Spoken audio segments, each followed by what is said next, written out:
네, 좋은 아침입니다. 박세암입니다. 오늘은 여러분 인생의 첫날, 가장 새로운 날입니다. 오늘도 가장 새로운 마음가짐을 가지고 힘차게 여러분과 함께 투자의 아침을 활짝 열겠습니다. 첫 소식입니다. 휴젤 인수전이 본격화됐습니다. GS그룹도 국내 1위 보톡스 업체 휴젤 인수전에 뛰어들었는데 이미 참전한 신세계그룹 등 경쟁자들보다 더 높은 가격을 제시했습니다. GS는 그동안 인수전에서 번번이 고배를 마셨었죠. 근데 이번에 휴젤 인수전이 무려 2조 단위여서 빅딜을 성사시킬 수 있을지 업계에서 굉장히 많이 주목하고 있습니다. GS그룹이 왜 갑자기 보톡스 회사를 인수하지? 궁금하시죠? 신성장 동력을 확보하려는 차원입니다. GS그룹의 주력 계열사는 잘 아시다시피 정유 회사들이죠. GS칼텍스, GS에너지인데 이 정유 업종은 사실 이제 성장성이 끝에 달했습니다. 한계에 봉착했습니다. 그리고 세계적으로 탈탄소 사회를 지향하고 있지 않습니까? 미래 먹거리 사업을 고민하지 않을 수밖에 없는 상황입니다. 그런데 지금까지는 그룹 내부적으로 이 대규모 M&A 추진에 보수적이었는데 허태수 신임 회장 체제가 들어선 뒤에 내부 분위기가 상당히 달라지면서 이번 휴젤 인수도 성공할 수 있지 않겠느냐라는 확률이 더 높아졌다는 가능성을 시장에서는 점치고 있는 겁니다. 그도 그럴 것이 이번 거래는 그룹 내의 신사업 발굴을 주도하는 사업지원팀에서 추진을 하고 이것은 회장이 직접 데리고 온 인사가 이 사업팀을 이끌고 있다고 합니다. 휴젤은 잘 아시다시피 2001년에 설립된 국내 1위 보톡스 업체죠. 시장의 반은 휴젤이 차지하고 있습니다. 뿐만 아니라 일본, 대만, 베트남 등 27개국에도 수출을 하는데 지난해는 연결 기준 매출이 2천억 원이 넘었고 영업이익은 780억 원을 기록하면서 사상 최대 매출을 기록을 했습니다. 만약에 GS그룹이 이 휴젤을 품으면 2004년 LG그룹에서 계열 분리된 뒤 처음으로 이 조 단위 인수에 성공을 하게 되는 겁니다. 하지만 그동안 GS는 인수전에 수차례 뛰어들었지만 번번이 중간에 포기했고 지난해에는 아시아나항공 또 두산인프라코어 인수를 검토하다가 중간에 접은 바가 있어서 이번 인수전도 끝까지 완주를 할지는 지켜봐야겠습니다. 다음 소식 보겠습니다. 카카오뱅크가 기업 공개를 위해서 이 보통주 6,545만 주를 새로 발행하는 유상증자에 나선다는 공시를 했습니다. 이 상장한 이후의 주식은 4억 7,510만 주가 될 거고 이 공모가는 3만 3천 원에서 3만 9천 원 정도로 책정이 될 것 같은데 이에 따른 공모 예정 금액은 약 2조 1,598억 원에서 2조 5,500원 정도가 되겠죠. 원 정도가 되겠죠. 이 상장 후의 가격을 기준으로 한 예상 시가 총액은 18조 원이 넘습니다. 이 카카오뱅크는 다음 달 26일에서 27일에 일반 청약을 받고 오는 8월 5일에 신주를 상장할 예정입니다. 대표 주관사는 KB증권과 크레딧스위스입니다. 자, KTNG가 부동산 수입으로만 수천억 원 이상의 이익을 거뒀다는 소식도 전해지고 있습니다. 작년에 코로나19 때문에 KTNG에서 나오는 인삼 제품을 많이들 안 사드셨다고 해요. 그래서 그와 관련한 영업 부진을 이 부동산 수익으로 충분히 만회를 할 수가 있다고 합니다.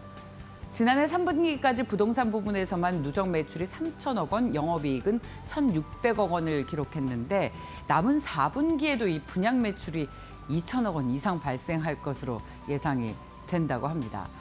최근 3년간 KTNG의 부동산 실적이 가파르게 향상된 건 이 KTNG가 가지고 있던 공장 부지에서 푸르지오 분양 사업이 아주 성공적으로 이루어졌기 때문입니다. 이 수원 화서역의 파크 푸르지오와 또 화서역의 푸르지오 브리시엘이 아주 높은 경쟁률을 기록하면서 완판됐다고 하는데요. KTNG의 사업 구조는 잘 아시다시피 담배, 인삼, 그리고 부동산으로 나뉩니다.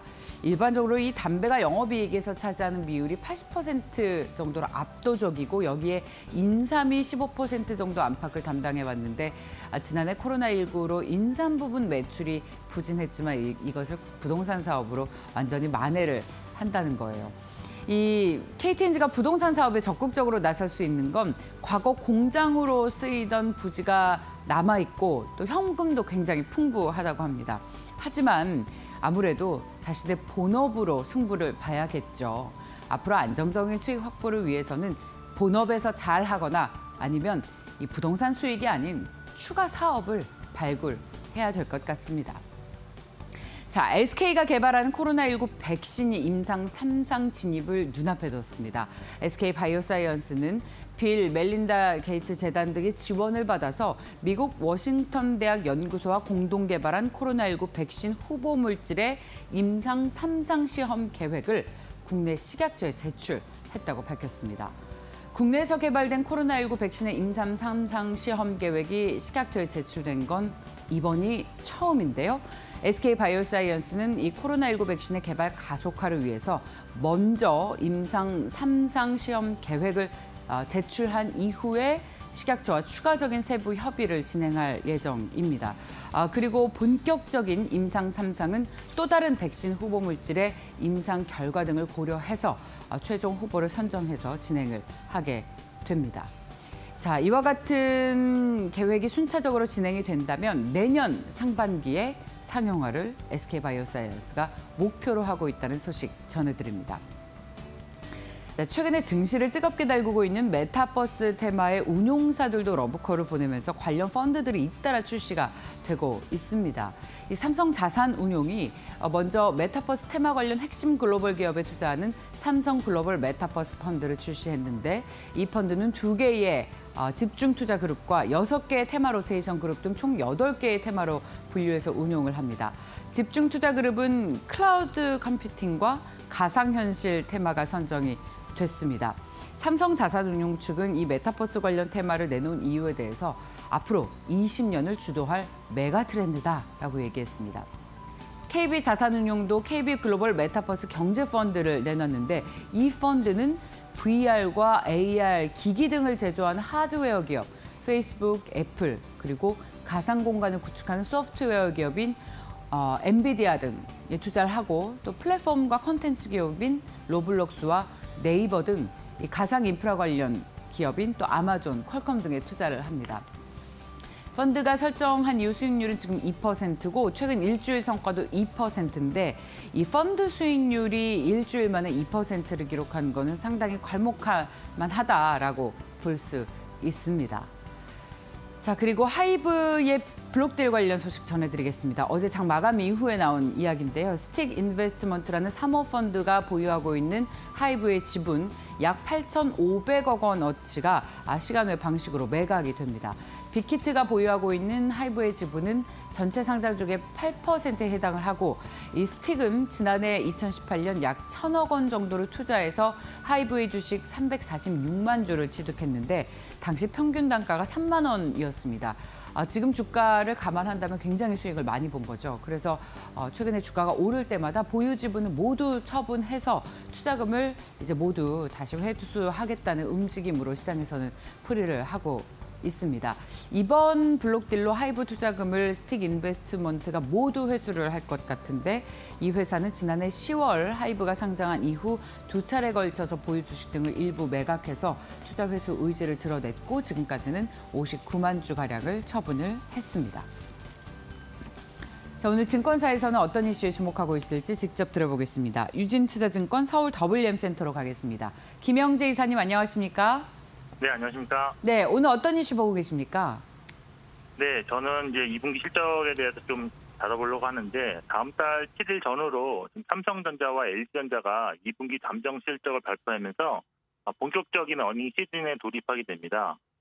전체 시장 실적 전망치가 꾸준히 우상향되고 있는 상황에서 현재 형성되어 있는 컨센서스보다 실제 발표한 실적이 훨씬 더 좋을 경우 추가적인 주가 상승을 기대할 수 있는데 이렇게 실적이 좋을 것으로 예상되는 종목들을 검토해보는 시간을 갖도록 하겠습니다. 먼저 현재까지 그 추정치가 발표된 코스피 종목 243개 기업의 2분기 예상 실적은 영업이익 기준으로 전년 대비 72.3% 증가한 47조 6,300억 원입니다. 이와 같은 수치는 1개월 추정치에 비해서 0.47% 증가한 것으로 수출 증가 및 소비자 심리가 꾸준히 살아나고 있어서 실적 추정치는 향후에도 좀 증가할 가능성이 높다고 할 수 있겠습니다. 업종별로는 운수 장비 업종, 그러니까 자동차 조선이죠. 영업이익 컨센서스가 전년 대비 883% 증가할 것으로 예상되고 그 다음으로 철강 금속 업종이 419% 증가, 그리고 화학 업종 308% 증가, 운송업종인 운수창고 업종이 242%, 그리고 섬유의복 업종이 전년 동기 대비 124% 증가할 것으로 보여서 지난해 부진했던 수출 업종의 이익이 가장 크게 개선될 전망입니다. 실적과 관련해서 주가를 평가할 때는 이미 기존에 알려져 있는 컨센서스를 훨씬 능가하는 실적이 나오거나 컨센서스가 없는 종목이라면 주가가 실적 발표 전에 상승하지 않았던 종목에서 주가가 상승률이 크게 나타날 수 있는데요.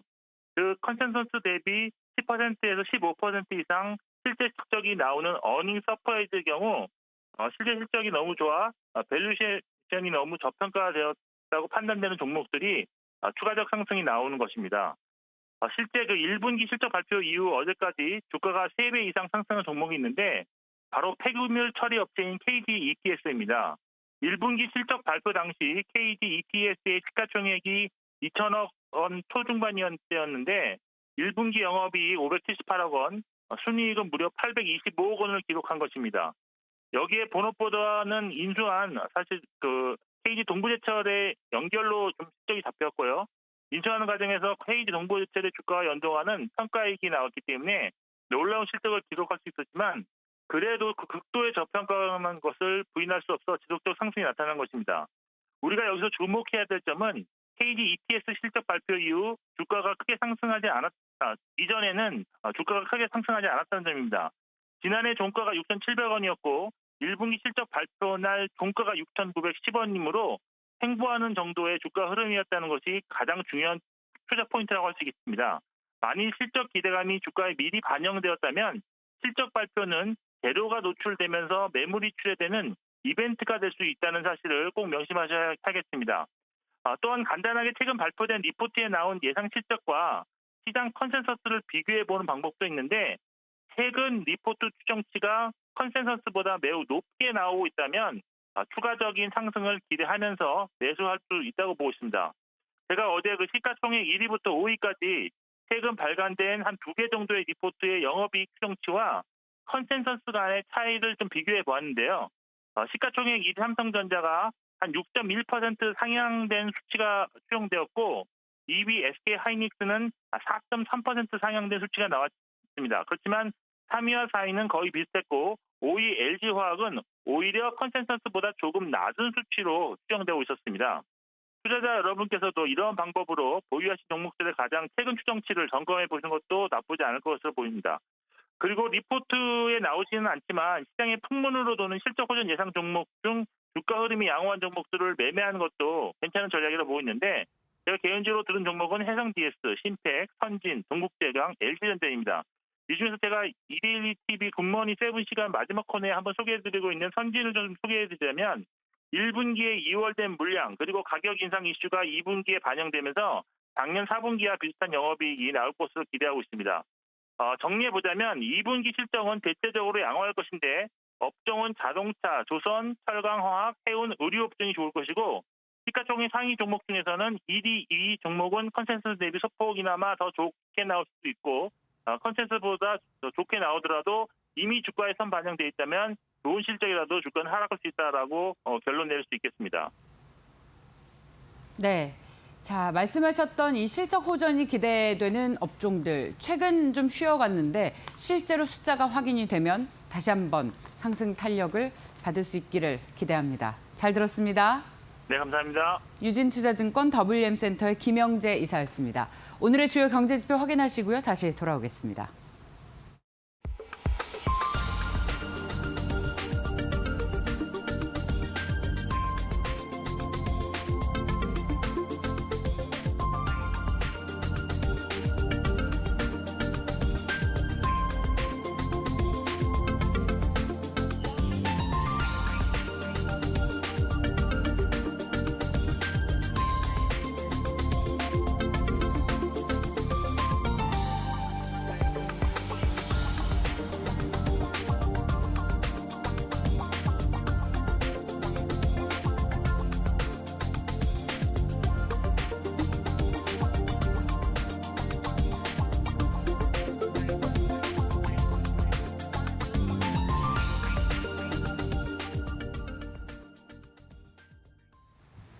네, 어제 수급 특징을 강민정 캐스터에게 물었더니 최근 정말 개별 장세인 것 같다. 어떤 특징적인 업종과 종목이 보인다기보다는 개별주 위주로 매매를 하는 모습이 눈에 띄었다라고 하더라고요.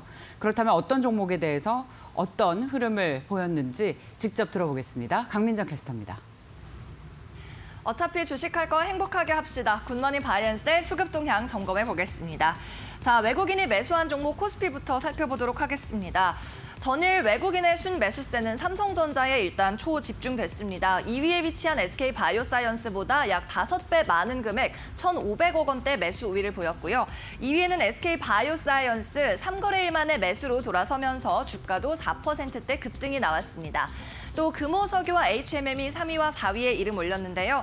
마지막으로 휠라홀딩스가 5위에 랭크가 됐습니다. 이 휠라홀딩스는 11거래일 연속으로 매수하고 있는 외국인의 모습이 특징적이었는데 지난 5월 중순, 5월 17일부터 약 사흘 정도를 제외하고는 매일같이 매수하고 있는 점이 가장 특징적이었습니다. 어제는 거래량도 3배 가까이 터지면서 급등, 7%대 급등 탄력을 보였습니다. 골프 수요가 늘어나고 있고 여기에 더해서 면세점과 쿠팡 등에서 실적이 성장하고 있다는 게 분석 원인으로 집계가 됐습니다. 네, 계속해서 코스닥으로 넘어가 보도록 하겠습니다. 코스닥에서는 바이오 업종에 좀 매수를 집중한 외국인들이었는데요. 1위에서 3위까지 네이처셀과 오스코텍 그리고 ST팜까지 담았습니다. 4위와 5위에는 게임 관련주인 컴투스, 반도체 관련주인 SK머티리얼즈가 이름 올렸네요. 자, SK머티리얼즈에 대해서는 4일 연속으로 외국인들의 매수세가 유입하고 있는데요. 어제는 외국인과 기관이 함께 사면서 주가 5% 급등을 했습니다. 이 SK머티리얼즈는 올해 안에 일본 투자법인에 설립해서 ESG 사업에 4천억 원을 투자하겠다라는 모멘텀 가지고 있습니다. 네, 이어서 외국인이 매도한 종목도 살펴보시죠. 자, 역시 코스피부터 살펴보도록 하겠습니다. 어제 가장 많이 판 종목은 카카오였는데요. 주가 4흘째 조정을 받고 있는 카카오입니다. 어제는 강보합권인 15만 5천 원에서 마감을 했고요. 외국인과 기관의 동반 매도세가 나흘째 나타나고 있습니다. 자, 삼성전자 우선주가 2위였습니다. 일반주는 매수했지만 삼전 우선주는 매도한 외국인이었는데요. 삼전 우선주에 대해서 7거래일째 매도 이어간 점 특징적이었습니다. 3위는 기아였고요. 4위는 SK이노베이션, 마지막으로 어제는 매수했던 신풍제약에 대해서 오늘은 매도로 돌아선 모습 확인이 됐습니다. 네, 계속해서 코스닥 살펴보도록 하겠습니다. 셀트리온 헬스케어 대장주를 가장 많이 팔았고요. 이어서 시젠이 2위에 위치했는데요. 어제 이렇게 코로나19 진단키트 관련주들이 흐름 좋았습니다. 다시 좀 치고 올라오면서 관련 섹터가 순환을 하는 모습이 확인이 됐는데 다만 끝이 좀 약했습니다. 시젠 어제 장중에는 6% 가까이 치고 올라왔지만 종가는 마이너스대 약보합으로 마감한 모습이었네요. 외국인과 기관이 동반 매도하면서 좀 끝이 힘이 빠지는 모습 포착이 됐습니다. 또 실리콘웍스와 LNF까지 매도를 하면서 부품과 IT 하드웨어 업종에도 강한 매도세를 보였던 외국인이었습니다. 마지막으로 셀트리온 제약을 기관과 함께 매도한 모습 포착이 됐습니다. 계속해서 기관의 매매 동향도 확인해 보겠습니다. 자, 기관 투자자들은 코스피에서 3천억 원대 매도 우위를 보였습니다. 여기에 따라 매수에도 조금 소극적인 모습이 보였는데요. 종목별로 보시면 탑5 전 종목 모두 200억 원 미만으로 담았습니다. 특히 가장 많이 산 S-오일이 160억 원대 매수 금액을 보이면서 평소 코스닥 매수 규모 정도만에 그치는 모습이었습니다. 자, LPG와 원유 관련주들 흐름이 좋았던 전일 시장인데요. S-오일과 금호석유 등 관련 종목들 2개나 매수 상위 목록에 올려놓은 모습이었습니다. 두 종목 나란히 외국인과 기관의 매수가 유입을 했고요. 종가 기준 각각 2% 그리고 4% 뛰어 올랐습니다. 자, 현대건설이 2위에 위치했고 두산인프라코어가 4위에 위치했습니다. 마지막으로 펜오션까지 5위에 랭크되면서 일부 건설 기계 그리고 운수 창고에도 매수가 유입한 모습이었습니다. 자, 코스닥으로 넘어가 보도록 하겠습니다. 코스닥에서는 기관이 매수한 업종들 일단 반도체가 가장 많았고요. 이어서는 IT 하드웨어에도 매수세가 몰렸습니다. 특히 그 가운데 네페스에 어제 외국인과 기관의 연 이틀 쌍끌이 매수가 들어왔는데 여기에 힘입어서 이틀째 급등한 모습 포착이 됐습니다. 2위에 위치한 실리콘웍스도 3거래일째 양봉 만들어내는 모습을 확인했고요. 하이비전 시스템과 SK머티리얼즈 또 위즈코프까지도 주가 흐름 괜찮았습니다. 네, 계속해서 기관의 매매 종목, 매도한 종목도 살펴보도록 하겠습니다. 코스피에서 가장 많이 판 건 역시 대장주인 삼성전자였고요. 이어서 두산중공업이 그 아래에 위치했습니다. 한국과 미국이 손을 잡고 원전 시장에 같이 진출하자라는 이야기가 나온 후에 두산중공업 급등을 했죠. 하지만 그 이후로는 좀 시세 조정, 가격 소화를 하고 있는 모습인데요. 어제는 기관 투자자들이 6거래일째 매도를 하면서 차익 실현 움직임을 계속해서 이어갔습니다.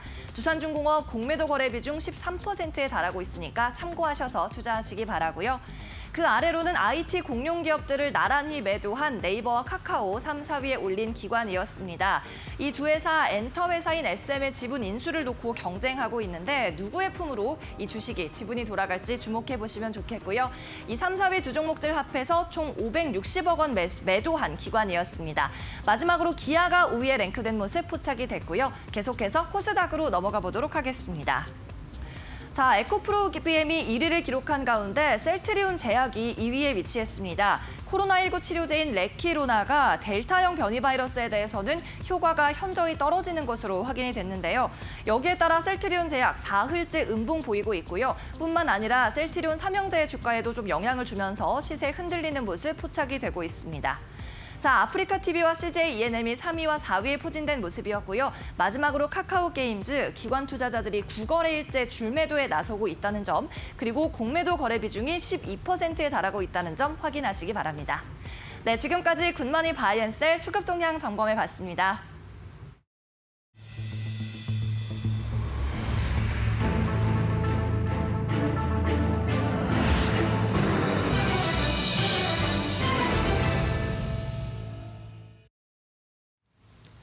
네, 자 오늘 증권사에서는 어떤 종목을 공략하고 있을까요? 듣겠습니다. 메리츠증권 강남금융센터로 가겠습니다. 황혜수 차장님 안녕하십니까?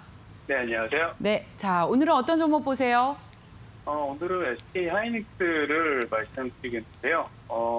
SK하이닉스 같은 경우는 그동안 어떤 반도체 업황에 대한 개선, 기대감, 그리고 업황에 실질적으로 턴어라운드가 되고 있는 상황이지만 여러 가지 우려감, 특히 그 낸드 가격이 그리고 디램 가격이 하반기에 이르러서는 꺾일 수 있다라는 우려감에 주가가 그렇게 큰 시세를 내고 있지 못하는 상황입니다.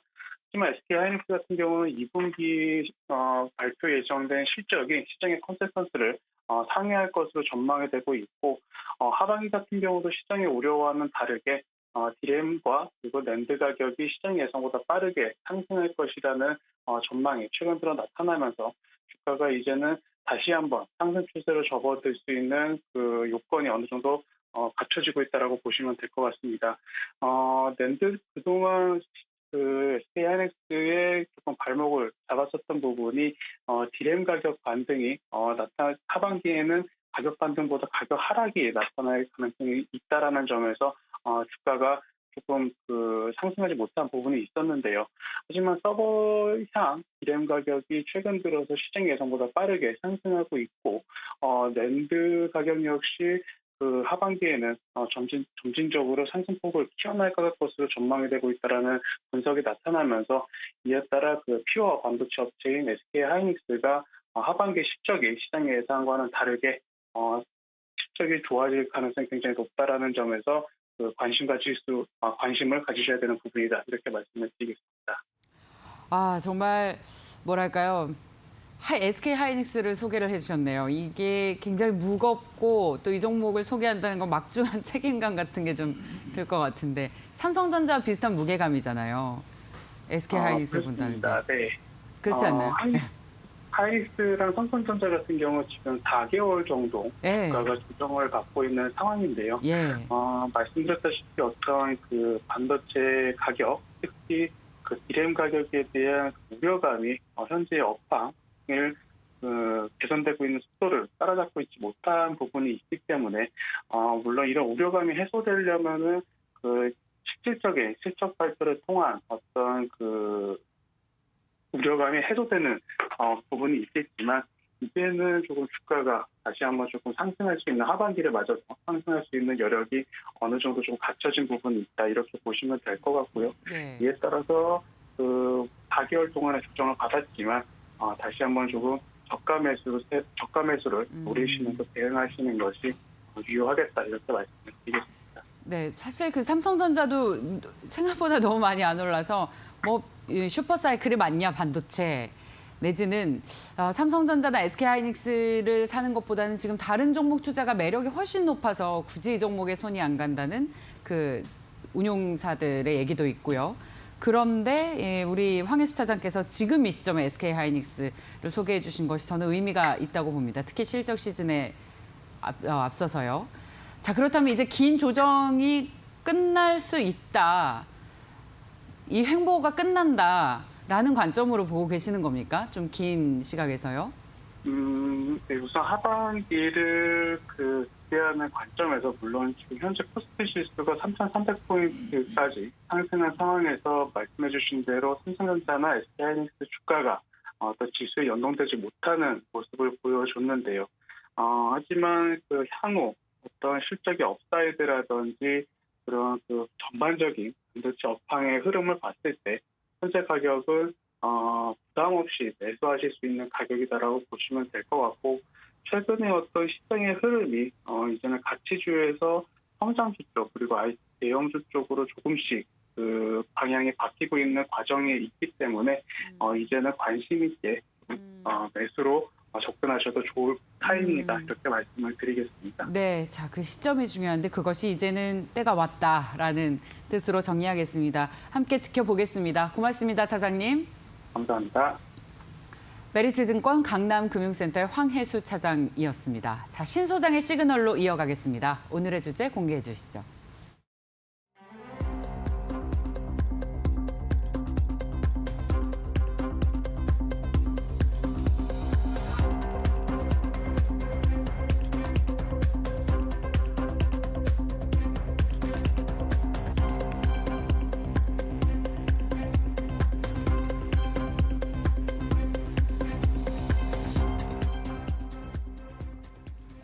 자, 화학주를 줍줍할 시간. 벤자민 투자연구소의 신일섭 소장 나오셨습니다. 어서 오십시오. 예, 안녕하세요. 주식을 줍줍이라뇨. 우리 왜 재산이 낙엽같이 들어가는 이 주워서 엄중한 이 투자 행위를 줍줍이라뇨. 낙엽같이 줍줍. 주워가지고 나중에 거기서 네잎클로버 같은 걸 찾아서 비싸게 팔아야죠. 오, 네. 말씀들 잘하세요. 말이 안 돼요 사실.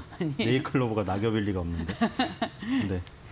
자, 근데 어쨌든 소장님 그- 화학주는 일단 엄청 논란이 많은 업종 아닙니까? 실적 피크아웃도 그쵸? 있죠. 네. 두 번째 주가도 실제로 안 좋죠. 상반기 실적 감세. 그래도 확률적으로 믿어볼 만하지 않아요? 어제는 또 골프주 난리 났더만요. 그렇죠. 며칠 기다리니까 또 어느새 다 폭발을 했더라. 폭발을 했어. 그러니까 그런 게 좋은 것 같아요. 그렇죠. 그날 당일날 제가 뭐 중소형주 좀 의심이 가잖아요. 처음에 시작하자마자 갑자기 상한가가 간 다음에 장 끝날 때까지 쫙 빼잖아요. 그러니까 그런 것보다는 골프주처럼 그때 설명을 하고 한 지금 일주일 정도인가? 일주일 정도에 걸쳐가지고 20% 넘게 급등을 하는. 어떤 종목인지 얘기도 같이 해주세요. 그때 골프존도 그거 아예 안 가고 있었던 거 네. 좀 많이 오른 거 아니냐고 해서 제가 그 불타기 하는 거라고 하고 KB 자산운용 사례도 얘기 드렸잖아요. KB 자산운용이 그런 걸 잘해요. 스몰캡을 공략을 해가지고 비중을 자산운용사 펀드인데 많이 실어버려요. 10% 넘게 실어가지고 그거를 거기서 20% 더 먹는 그런 걸로 KB 자산운용 펀드가 뜬 거거든요. 아, 그럼 원래 펀드가 KB자산운용이 중소형 펀드 뭐 이게 관심 가지만 그 하네요. 펀드를 우리가 가입을 안 하더라도 그게 큰 손의 동향을 아, 살펴보는 데 그렇죠. 기관 좋거든요. 투자자들. 원래 예. 미래에셋이라던가 네네. 아니면은 그러니까 성장주 펀드에서는 미래에셋, 그리고 가치주 펀드에서는 뭐 요즘 명성이 좀 떨어졌다가 지금 한국밸류. 회복하고 있지만 예. 한국밸류 자산운용, 신영자산운용 예. 이런 데예요. VIP 자산운용. 근데 그 지금 어떤 스타일이 다 있는데 KB 자산운용은 그 신생이었어요. 처음에 신생이어서 KB 국민은행이라는 지점이 있으니까 지점에서 지점장님이 아침에 회의할 때 자사걸로 밀어달라고 해요. 아, 그래요, 실제로. 자사걸로 밀어줘야 수수료가 많거든요. 그래서 그렇죠. KB자산은 그렇게 팔았는데 네. 이제는 실력으로 올라서서 몇 년 전부터 그럴 필요가 없어요. 다른 은행에서도 네. 타 은행에서도 KB 걸 팔아요. 예. KB자산운용 실적이 좋으니까 예. 그게 어떻게 떴냐면 그렇게 골프존 같은 거 공략해서 뜬 거예요. 그것까지 얘기 드렸잖아요. 제가 수급적인 면에서 14%가 비중이 14%가 넘는데 더 샀단 말이에요. KB자산운용이. 그렇죠? 그 의미가 있잖아요. 그러니까 기관 투자자들도 그러니까 그런 관심을 거- 갖고 있는. 그런 거 네. 그러니까 그게 좋은 거고 화학주도 지금 그런 스타일이에요. 아, 그렇군요. 화학주도 등치가 크다 보니까 오늘 시작하자마자 막 시초가부터 치고 올라가 몇 개 있었잖아요. 이제 거론도 하기 싫어요. 너무 올렸다가 아, 너무 우리 소장님께서 얘기해 주시는 아니, 그게 종목이 우연이 아니라면 시초가부터 우연이 아니라면 요즘 계속 그랬잖아. 이젠 추세예요. 우연이 아니라면 너무 의도적으로 올린 것 같은 네. 느낌이 들어서. 저희 시청자분들께서 신 소장님 줍줍의 달인이라고. 근데 화학업종은 그렇게 못해요. 일단 시가총액이 크고 크죠. 그런 식으로 올릴 수 없어요. 예. 그런 식으로 올릴 수 없기 때문에 충분히 살 기회가 있어요. 예. 지금 그 논란이 된 게 일단 금호석유 아니에요? 금호석유? 화학주 전반적으로 일단 이제 스프레드 가격이 둔화되면서 실적 피크아웃 논란이 계속 있죠. 금호석유가 예. 지금 대표적이잖아요. 네. 금호석유 외국계에서 18만 원 불렀는데 국내 증권사에서 그렇게 감으로 의존하지 마라. 완전 깠어요. 그렇게 감으로 판단하지 마라. 그렇게 감으로 판단하지 말고 블라블라블라 하면서 목표 주가가 60만 원. 금호석유 목표 주가 예. 세 그래서 배예요? 지금 증권사에서 제시한 목표 주가가 3배. 그러니까 이거 옛날에 셀트리온을 보는 듯해요. 와우. 셀트리온. 예. 셀트리온. 그러니까 우리나라 투자자들은 외국계 증권사는 공매도 세력이랑 결탁하고 있다는 심증을 굉장히 강하게 갖고 있어요. 예. 고정관념을. 예. 외국계 증권사 너네 공매도 세력이지. 그렇게 때려놓고 공매도 치는 거지. 그리고 실제로 공매도 잔량이 많이 늘어요. 그러면 이제 심증이 더 붙여져 가는 거죠. 근데 지금 그래서 완전 붙은 건데 거기서 이제 혼란이죠, 혼란. 근데 제가 보기에는 일단 기술적으로 이것도 다 10개월 써놨어요.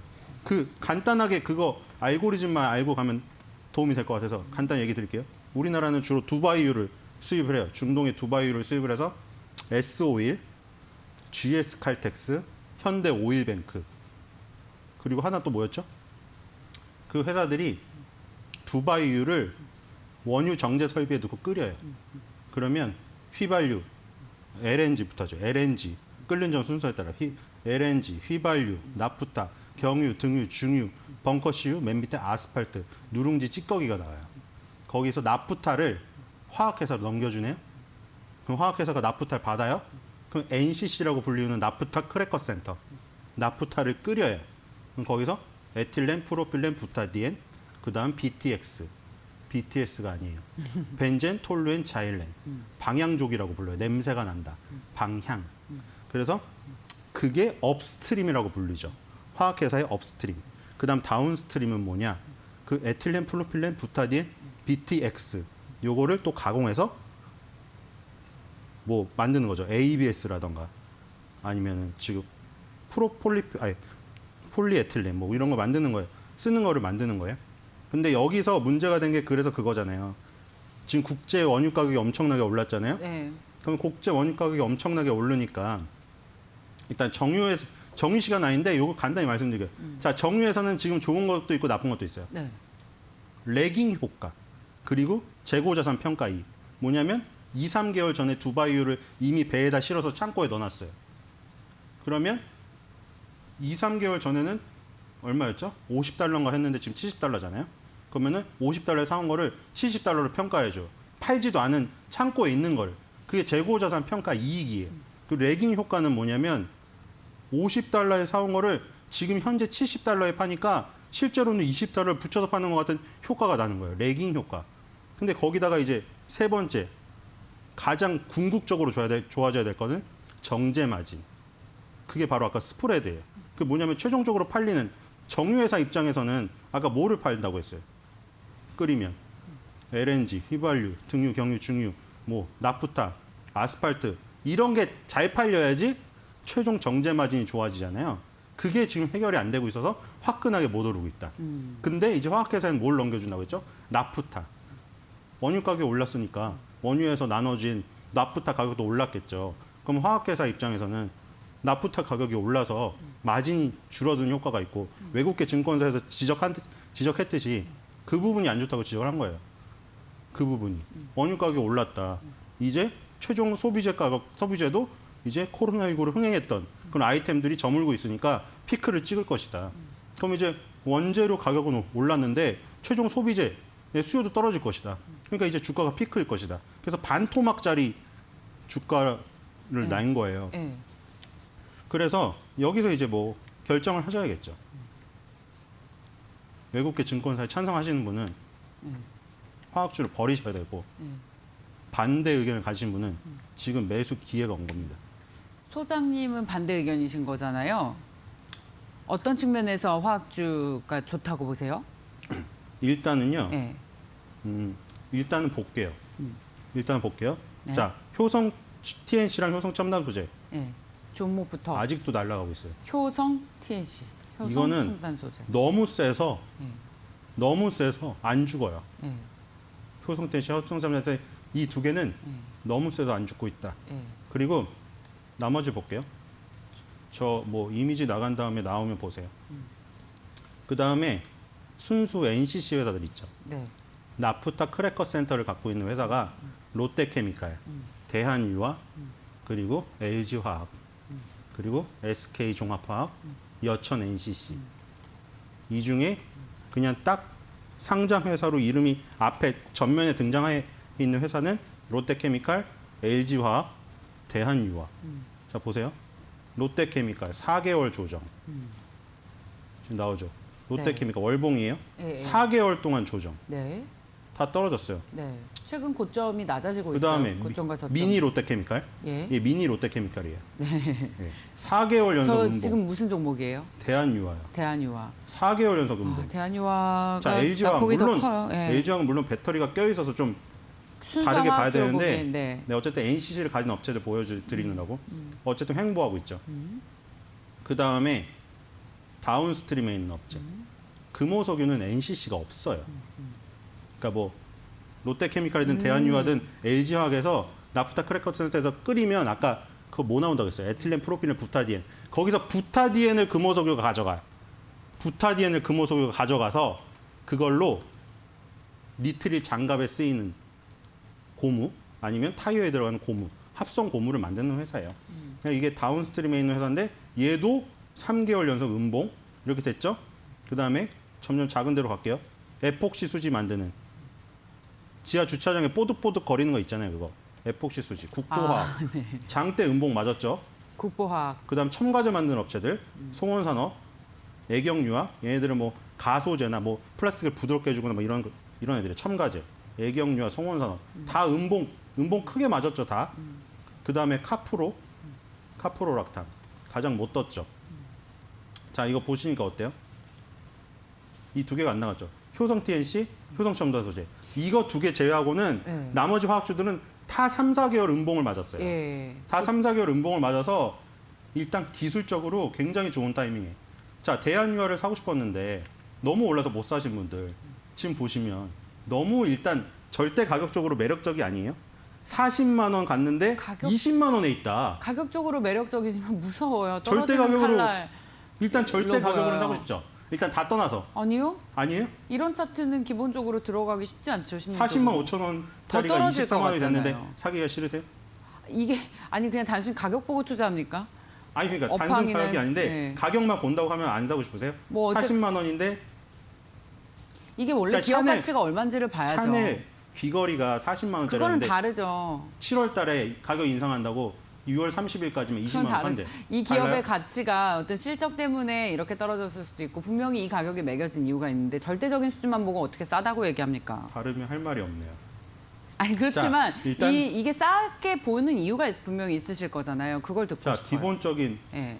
내용으로 2021년도 네, 예상치 대한유화 말씀이시죠? 대한유화 PER이 5.9배, PBR 0.74, 3년 내에 가장 낮은.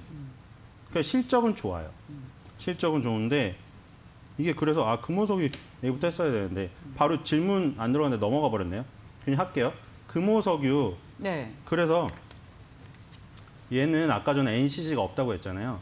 그러니까 NCC 있는 업체들한테 부타디엔을 받아다가 합성 수지는 플라스틱 같은 플라스틱의 원료, 합성 고무 요런 거를 만드는데 지금 좀 금호석유의 그동안 모멘텀이 강하게 불었던 거는 합성 고무 중에서 니트릴 장갑에 쓰이는 고무.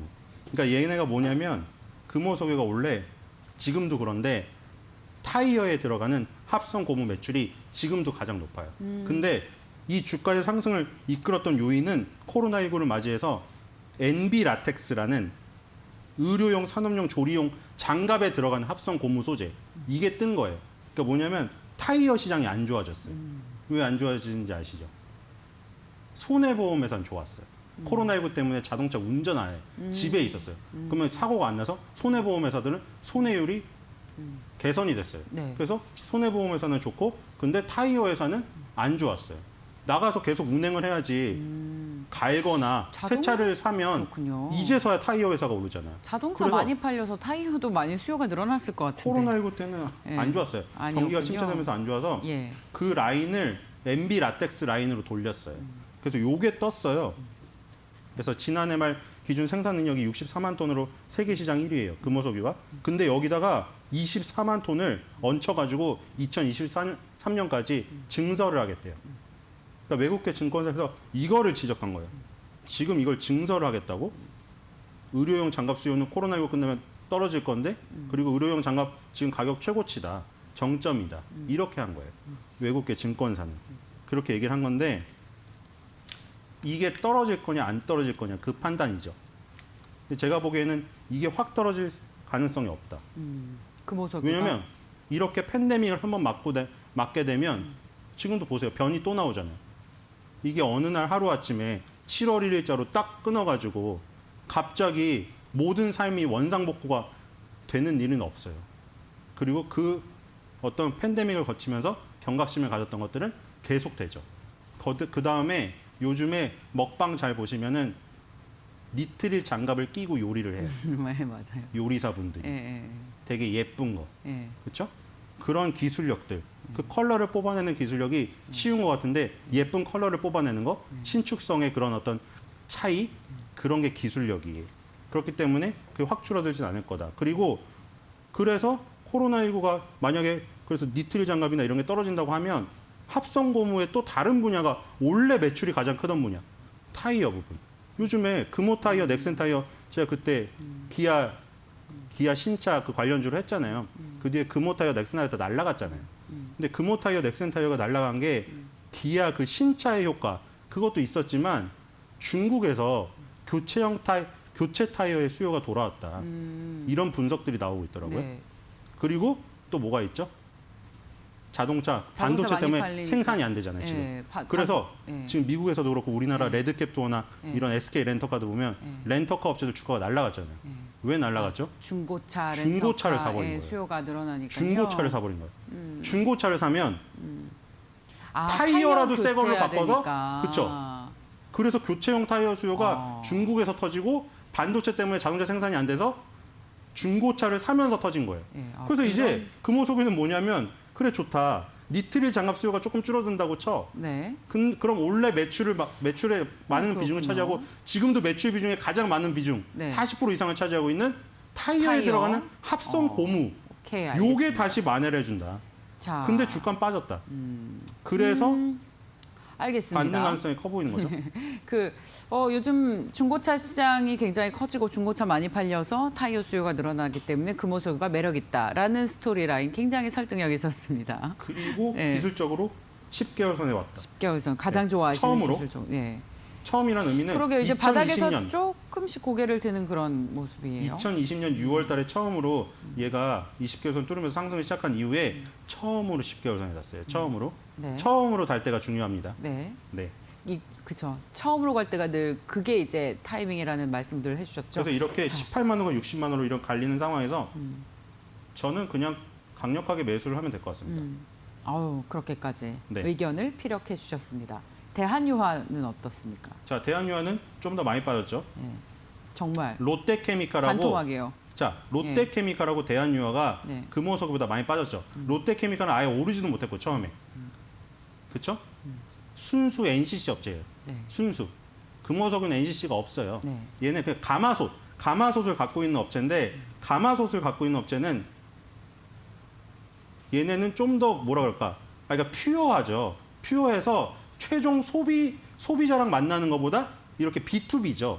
금호석유 같은 데다가 아니면 다른 화학회사한테 넘겨주는 거예요. 원료를 넘겨줘서 다른 애들이 가공을 하는 건데 어쨌든 대한유화도 순수 NCC 업체라 어떤 모멘텀이 부족하면 순수 NCC 업체 같은 경우는 그냥 원유 가격에 연동해서 보통 움직이는데 이 지금 대한유화는 뭐가 꼈었냐면 2차 전지가 끼어 있었어요. 2차 전지가 대한유화가 분리막 소재를 만들잖아요. 분리막이 그 뭔지 아시죠? 양극과 음극에 그게 만나서 스파크가 일어나면 그 화재 나는 거 몇 번 있었잖아요. 그게 배터리 분리막이 부실해서 그래요. 대부분. 그게 섞여버리면 안 되거든요. 그러니까 섞여버리면 안 되는데 그렇다고 플라스틱처럼 딱 막아버리면 또 안 돼요. 거기를 이동을 해야 되거든요. 전자들이. 그러니까 그 기술이 있어야 돼요. 얇으면서도 막아주면서도 그래도 헤엄을 서로 칠 수 있게 해주는 그 분리막 소재가 대한유화가 독보적으로 개발을 해내면서 고밀도 폴리에틸렌을 SKI 테크놀로지 예, 여기다가 제공을 하죠 지금. 그래서 요즘에 주가가 좀 올랐죠. 예, SKI 이 테크놀로지 보세요. 주가 밑에서 반등 많이 했어요.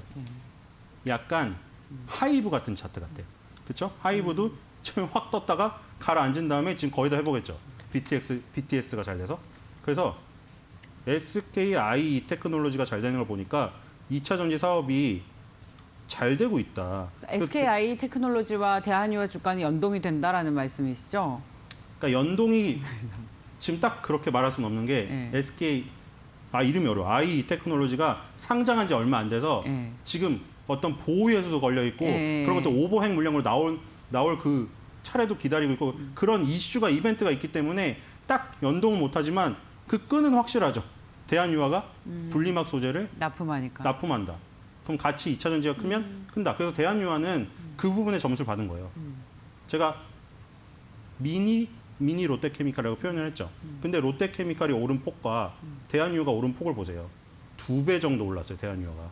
이거는 순수 NCC 업체가 움직이는 사이클대로 움직였으면 롯데케미칼만큼밖에 안 올라야 돼요. 대한유화는 네. 그냥 롯데케미칼보다 시가총액이 작을 뿐이지 예. 순수 NCC 업체로 구조가 똑같아요. 예. 근데 여기에 2차 전지 분리막 소재 사업이 얹혀졌기 때문에 이만큼 오른 거예요. 예. 그러니까 떨어진 폭도 컸죠. 예. 근데 지금 상황에서는 너무 매력적이지 않나. 저는 그런 생각밖에 안 들어요. 왜 이렇게 많이 떨어졌을까요? 그럼? 가격이. 많이 올랐으니까요. 아, 그리고 2차 전지, 그렇게 보기에는 하락폭이 너무 가팔랐습니다. 그러니까 그 선택이에요. 4개월 만에 반토막 이게 났는데요. 선택이에요. 롯데케미칼처럼 둔하고 안 움직이는 거를 사면 오를 때도 덜 움직이지만 내려갈 때도 덜 빠지는 거고 업황 대한유화 같은 걸 사면 이렇게 되는 거예요. 근데 이거 보세요. 봉이 10개월 선을 깼잖아요. 네.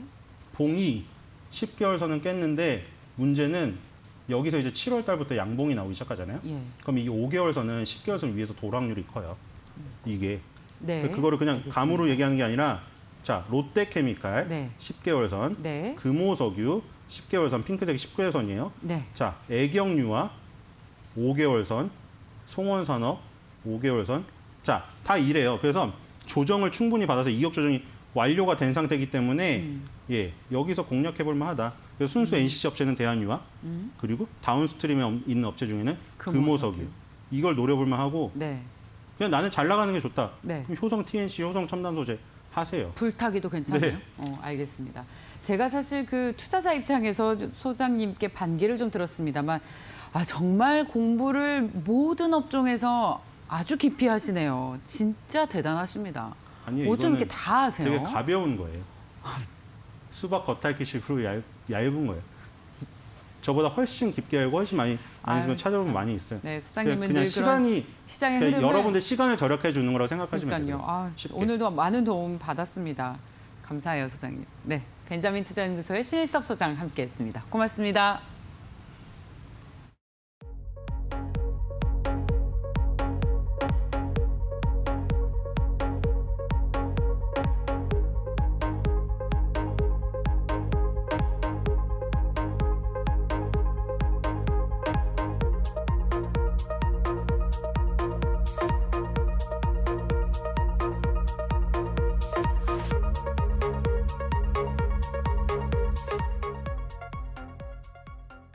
네, 자 코스피와 코스닥 양시장 모두 상승 출발 예상되고 있습니다. 코스피 3,313, 코스닥은 1,023선까지 올라와 있습니다. 5인의 투자 전략 공개하겠습니다. 네, 자, 오늘 전문가들은 시장을 대체로 상승으로 전망하고 있습니다. 먼저 신한금융투자 이상경 팀장은 중립입니다. 자동차와 제약바이오, 모두투자그룹 김민재 팀장 상승, 개별주, 특히 안국약품 보고 있습니다. 하이투자증권 이창환 차장, 대주전자재료, KTB투자증권 이성훈 과장, 네이버와 시젠, 비전경제연구소의 김태성 팀장은 유니쌤에 주목하고 있습니다. 자, 개별 종목 장세인 만큼 바로 우리 전략가들에게 오늘의 관심주를 한번 들어보고 조언을 구하도록 하겠습니다. 자, 신한금융투자 감남센터의 이상경 팀장, 모두투자그룹의 김민재 팀장 화상 연결돼 있습니다. 안녕하십니까? 네, 안녕하세요. 네, 이상경 팀장님께 먼저 여쭤보도록 하겠습니다. 모멘텀이 부재하지만 개별주는 활발하게 움직이고 있습니다. 오늘 장 어떤 종목 보고 계십니까? 네, 지난주에 계속 말씀드렸던 현대오토에버 같은 경우에도 좋은 흐름을 보여줬고 오늘 말씀드릴 종목 같은 경우에는 아미코젠입니다. 기업 사명을 보면 아미코라고 하는 뜻은 스페인어로 진실된 친구라는 뜻이고요. 쟤는 전반적으로 알겠지만 바이오업체 전반적인 통틀어서 경치하는 효인 것 같습니다. 효소와 첨가제를 만드는 업체이고요. 이제 오늘 29일 500억 3자 배정 12 납품일인데 500억을 투자를 해서 100억은 아마 증설에 대해서 쓸 것 같고요. 400억 같은 경우에는 사법인 인수에 대한 부분들을 진행을 할 것 같습니다. 당사 같은 경우에는 4월 달에 국제과제로 선정된 부분이 있습니다. 배지라고 하는 원천 제조 기술인데 이게 삼성 바이오로직스랑 셀트리온 쪽의 기초적인 원재료를 분리해서 그리고 이런 효소막을 만들어주는 국내에서 유일하게 가져갈 수 있는 유일한 기업인 것 같고요. 원천적으로는 저희가 이제 항생제를 병원에서 진단을 받으면 하얀색 항생제를 받잖아요. 거기에 이제 기본적으로 들어가는 효소 원천 재료고요. 이제는 모더나가 아시아 백신 허브를 국내 쪽에서 진행한다라고 하면 아마 원재료 쪽에서는 아미코젠이 좀 독보적인 역할을 하지 않을까라고 해서 BS 자산운용이 500억 출자를 결정을 했고 이런 부분들이 표면이자 0%로 만기를 가져가고 있죠. 그만큼 기술력에 대한 부분들은 시장에서 좋은 평가를 받고 있고요. 자금 조달에 대한 부분들 같은 경우에는 중소기업이 이만큼 증설에 대한 부분들을 확신을 갖고 진행한다라고 하면 그만큼 내부적으로는 충분히 검토했다라는 확신이 있기 때문에 아미코젠 같은 경우에는 아마 하반기 좀 주 역할을 할 수 있지 않을까라고 생각을 해서 아미코젠을 편입하도록 하겠습니다. 네, 감사합니다. 자, 공장 증설로 인한 매출이 늘어날 것이다. 아미코젠 오늘 장 관심 종목으로 소개해 주셨습니다. 김민재 팀장께도 여쭤보도록 하겠습니다. 개별주 장세가 지속될 것이라는 전망 속에 그렇다면 어떤 종목 보고 계십니까?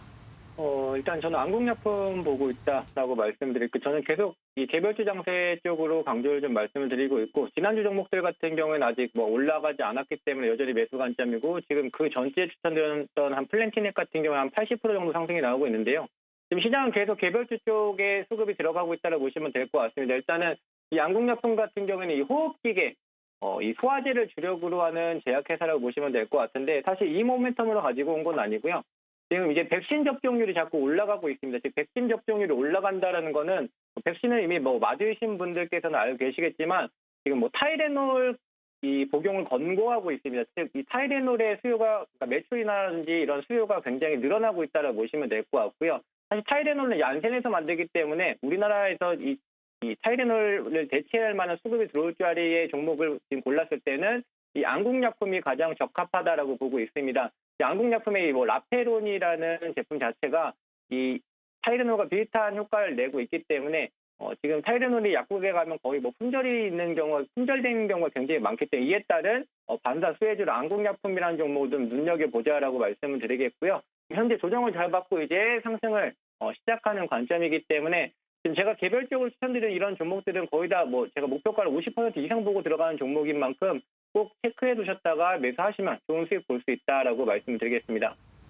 네, 알겠습니다. 자, 여기까지 듣겠습니다. 두 분 모두 말씀 잘 들었습니다. 고맙습니다. 네, 감사합니다. 네, 감사합니다. 목표가를 50%로 잡고 있다라는 말이 인상적으로 다가왔습니다. 자, 코스피 현재 0.3% 상승, 코스닥도 0.57%의 오름세로 시작할 것으로 예상되고 있습니다. 오늘의 동시호가 출발 상황을 최효은 캐스터가 자세하게 전달해드리겠습니다. 네, 오늘의 예상 체결과 함께 알아보도록 하겠습니다. 간밤 뉴욕 증시 3대 지수는 다우존스 지수를 제외하고는 모두 상승 흐름으로 거래를 마감했습니다. 이 기업 실적 시즌이 본격화되면서 실적 추정치가 올라가는 종목들이 일제히 상승 흐름을 보였는데요. 우리 시장에서도 기업들의 실적 부분을 잘 체크를 해보셔야겠습니다. 오늘 코스피는 0.3% 강보합 3,311선에서 출발할 것으로 보여지고 코스닥은 0.6% 넘게 상승할 것으로 보여집니다. 오늘 시장은 코스피보다는 코스닥이 조금 더 강할 것으로 보여지는데요. 1024선까지 올라오면서 1010선에서 1020선까지 올라오면서 오늘 시장 출발할 것으로 보여집니다. 시가총액 상위 종목들의 흐름 함께 만나보도록 하겠습니다. 삼성전자도 현재 추정 실적이 계속해서 올라가고 있는 상황입니다. 전체 영업이익은 11조 원대 그리고 반도체 관련 영업이익은 현재 8조 원대로 집계가 되고 있는 상황인데요. 3분기부터는 반도체뿐만이 아니라 모바일 그리고 디스플레이 쪽의 실적도 굉장히 좋을 것이다라는 전망이 나오고 있습니다. 하지만 오늘 한 증권사 측에서는 삼성전자의 목표 주가를 11만 원대에서 10만 5천 원대까지 낮췄습니다. 공급 부족 사태가 이어지고 있기 때문에 디램 가격의 변동성이 있기 때문이다라고 언급을 했는데요. 오늘 삼성전자 강보합 출발할 것으로 보여집니다. 8만 2,200원대까지 올라가면서 8만 1,000원대에서 8만 2,000원대까지 올라가면서 거래 출발할 것으로 보여지고 SK하이닉스는 1% 이상의 강세 출발이 예상되고 있습니다. 어제 시장에서는 외국인과 기관이 동시에 SK하이닉스를 순매도했는데요. 오늘은 12만 7,500원대까지 올라가면서 거래 출발할 것으로 보여집니다. 그리고 카카오 네이버 오늘 보합 출발 예상되고 있는데 카카오는 0.3%의 상승 출발 집계됩니다. 15만 5,500원대 출발할 것으로 보여지는데 카카오 같은 경우에는 카카오뱅크가 현재 이 IPO의 속도를 내고 있고 카카오페이도 마찬가지로 IPO의 속도를 내고 있는 상황입니다. 이 부분을 잘 체크를 해보시면 좋을 것 같고 네이버는 0.49%의 상승 출발 예상되고 있습니다. 어제 깨졌던 41만 원 선을 다시 한번 회복하면서 거래 출발할 것으로 보여집니다. 6위부터 10위까지 함께 만나보시죠. 네, 1위부터 5위까지 대부분 보합 출발 예상되고 있는 가운데 6위부터 10위까지 역시나 마찬가지로 보합 출발 예상되고 있습니다. 삼성 바이오로직스 84만 3천 원대 거래 출발 예상되고 있고요. 현대차도 마찬가지로 호실적에 대한 기대감 현재 함께 나오고 있는 상황입니다. 24만 1천 원대 그리고 사상 최대 실적을 낼 것이다라는 기대감이 나오는 종목 바로 기아입니다. 오늘 0.5% 넘게 상승하면서 9만 원대까지 올라가면서 거래 출발할 것으로 보여지는데요. 현재 기아의 목표 주가는 12만 원대까지 지정이 되어 있는 상황입니다. 그리고 삼성 SDI 배터리 3사 가운데 이번에 유일하게 배터리 관련해서 흑자로 전환될 것이다라는 이 기대감이 나오고 있습니다. 오늘은 67만 9천 원대에서 거래 출발할 것으로 보여지고요. 이 셀트리온도 마찬가지로 오늘 보합권 26만 6천 원대에서 거래 출발할 것으로 보여집니다. 11위부터 15위까지 함께 만나보시죠. 네, 1위부터 10위까지 대부분 상승 출발할 것으로 예상이 되고 있는 가운데 포스코는 1% 가까운 조정 예상이 되고 있습니다. 35만 1천 원대에서 거래 출발할 것으로 보여지는데 외국인과 기관은 최근 들어서 포스코를 저가 매수하고 있는 모양새입니다. 3거래 연속 외국인과 기관은 순매수 포지션 나타내고 있습니다. 그리고 현대모비스는 오늘 강보합 출발 예상되고 있는 상황이고요. LG 생활건강 오늘 다시 한번 2% 넘는 상승 출발이 예상되고 있습니다. 최근 기관이 계속해서 LG 생활건강을 매수하고 있는데요. 화장품 관련 종목들이 매출이 증대될 것이다라는 기대감이 나오고 있습니다. 어제 시장에서는 코스맥스가 2분기에 중국에서의 매출이 괜찮을 것이다라는 기대감과 함께 상승 흐름을 보였는데 LG생활건강 오늘 갑니다. 그리고 LG전자가 1% 가깝게 상승하면서요. 16만 4,500원대 출발 예상되고 있는 상황이고 SK이노베이션이 14위권에서 15위권까지 빠졌습니다. 오늘은 0.35% 넘게 상승하면서 28만 5천 원대 거래 출발 예상되고 있습니다. 네, 이어서 코스닥 시장으로 함께 가보도록 하겠습니다. 네, 오늘은 게임 기업들의 여러 가지 좀 일정이 현재 준비가 되어 있는 상황입니다. 오늘 카카오 게임즈가요, 오딘을 오전 9시에 공개를 합니다. 약 2분 정도가 남았는데 어제부터 앱스토어에서 다운로드 1위를 기록하고 있습니다. 오늘 카카오 게임즈 1.6% 넘게 상승하면서 5만 6천 원대 거래 출발 예상되고 있습니다. 넷마블도 마찬가지로 오늘 온라인과 오프라인을 통해서 쇼케이스를 개최할 예정이라고 하고요. 오늘 셀트리온 헬스케어 1% 넘는 강세 출발 예상되고 있습니다. 11만 6,600원대 그리고 에코프로비에 마찬가지로 오늘 강보합 출발 예상되고 있고 시젠 오늘 다시 한번 강세 출발 예상되고 있습니다. 이 델타 변이 바이러스가 전 세계적으로 확산되면서 어제부터 오늘까지 우리 증시에서 진단키트 관련 종목들 일제 강세 출발 예상되고 있습니다. 네, 6위부터 10위까지 함께 만나보시죠. 네, 6위부터 10위까지 CJ 약보합 출발 예상되고 있고 휴젤 오늘 강합니다. 2% 넘게 상승하면서요. 24만 원대까지 올라오면서 오늘 강한 출발 현재 예상되고 있습니다. 네, 지금까지 예상 체결가 알아봤습니다.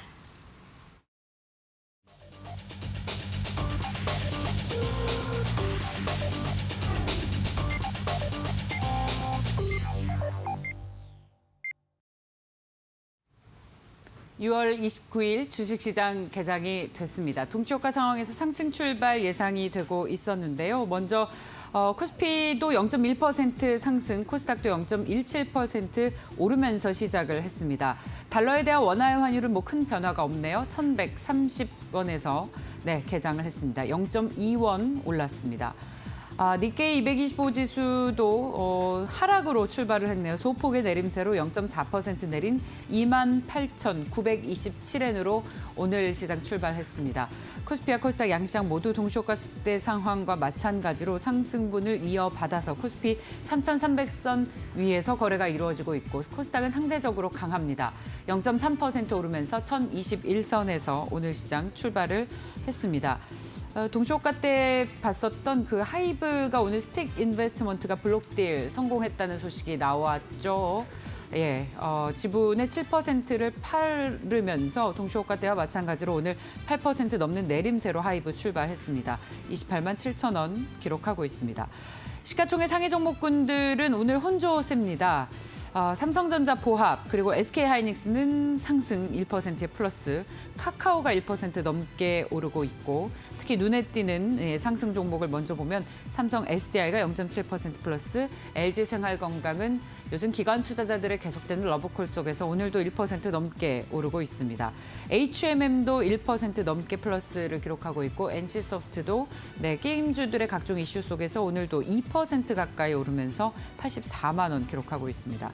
자, 오늘은 종목별로 좀 차별화가 크네요. 삼성전자는 소폭의 내림세를 보이고 있습니다만 삼성바이오로직스와 현대차도 약보합, 포스코와 현대모비스도 마이너스, 그리고 KB금융과 SK텔레콤, 신한지주와 같은 경기 방어적인 성격의 금융주와 통신주들 오늘 좀 시장 대비 하락폭이 큽니다.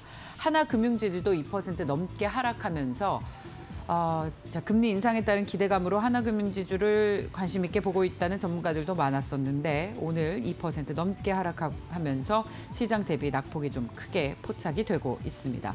자, 두 분의 전문가와 함께 오늘 시장의 출발을 점검해 보겠습니다. 레몬리서치의 김민수 대표, 이데일리맵의 오현진 전문가 나오셨습니다. 안녕하십니까? 안녕하십니까? 네. 자, 대표님 오늘 출발 상황 어떻게 보고 계십니까? 네, 오늘 양시장이 약간 엇갈리게 출발을 하고 있는데요.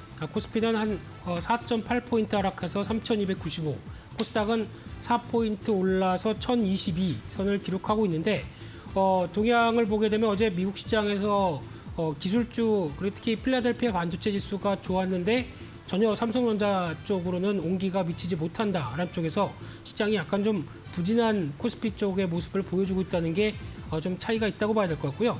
오늘 수급 동향을 본다고 하더라도 여전히 수급 동향은 좀 수급 공백 상태를 보여줍니다. 외국인과 기관 모두 시작부터 매도세가 양시장 모두 이어지고 있는 가운데 개인 중심으로만 매수세가 이어지는 한계가 나오다 보니까 일단 지수가 장 초반에는 좀 재미가 없는 상황들이고요.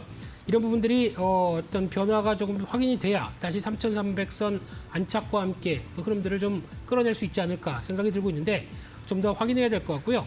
그와 함께 오늘 업종별 동향을 보게 되면 내리는 업종이 훨씬 더 많습니다. 그동안 시장에서 경기 민감 관련된 쪽에 강한 변화를 가져왔었던 어떤 금융주, 특히 이제 보험이라든가 섬유의복, 철강금속, 건설 이런 쪽이 오히려 약세 쪽과 함께 하락 관련된 그러니까 차익 매물을 좀 소화하는 분위기고요.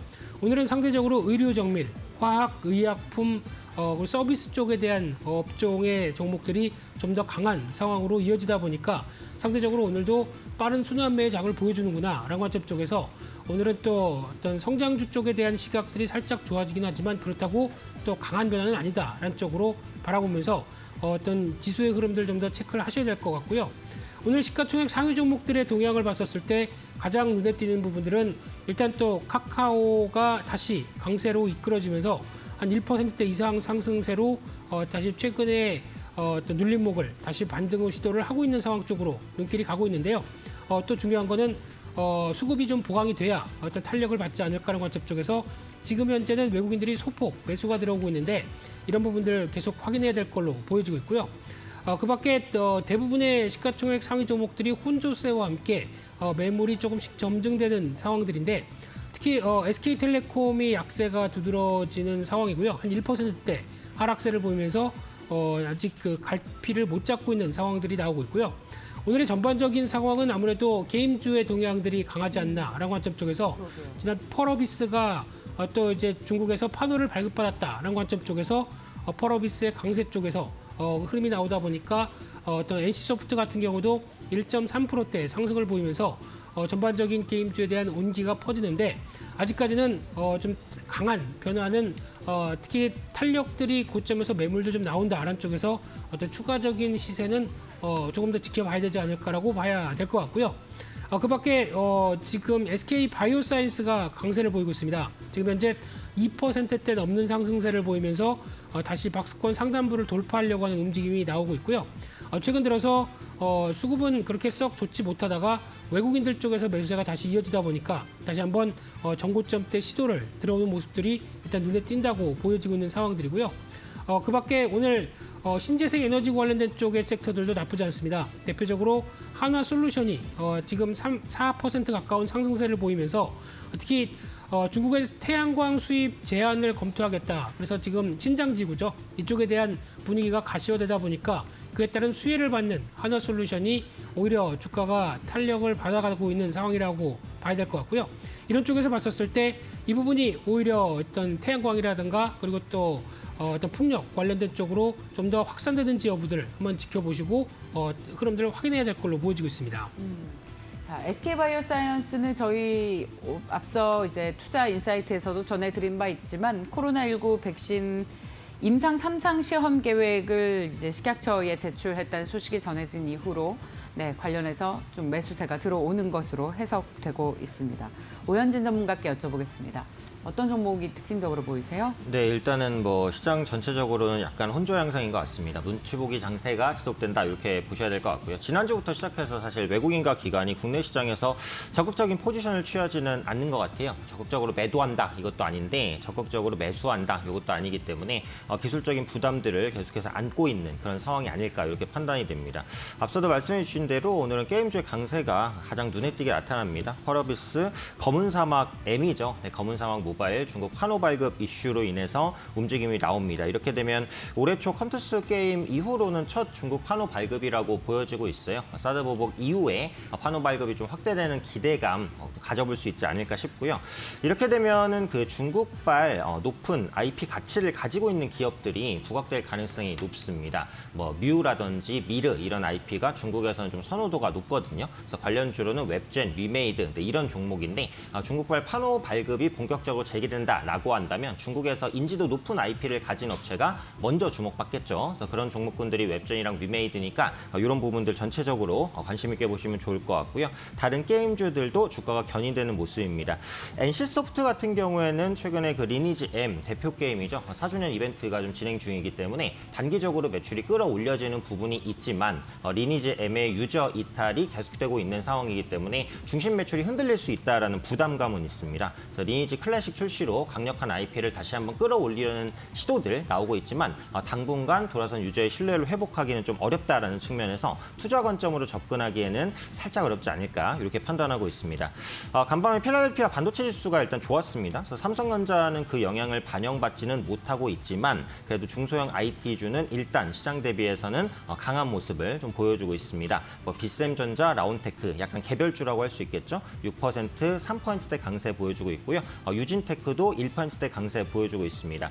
저는 IT주가 이제 시장을 다시 이끌 수 있다 이렇게 보고 있어요. 그러니까 삼성전자, SK하이닉스가 좀 묶여 있기는 하지만 DXI 지수가 다시 전고점을 돌파하려는 시도를 보여주고 있다는 모습들, 또 최근에 증권사 리포트에서 반도체주의 실적 컨센서스 계속 상향 조정하죠. 그래서 다음 달에 예정돼 있는 삼성전자의 2분기 잠정 영업이 11조 원 이상으로 좀 전망되고 있고 지금 지금도 컨센서스가 상향 조정이 되고 있습니다. 삼성전자는 워낙 무거워진 상황이고 개인 투자자분들 매물도 좀 많아서 당장 이제 치고 가기는 어렵겠지만 반도체 장비주라든지 뭐 부품주 쪽으로 투자의 매기가 쏠릴 가능성은 있으니까요. 이런 부분들은 같이 한번 참고해 주시면 좋을 것 같고요. IT 하드웨어 업종도 강세입니다. 비스템전자, 상승 EDP 역시 필라델피아 반도체 지수 강세에 따른 영향이 일정 부분 이나마 좀 작용하고 있는 것이 아니냐 이렇게 판단하고 있고요.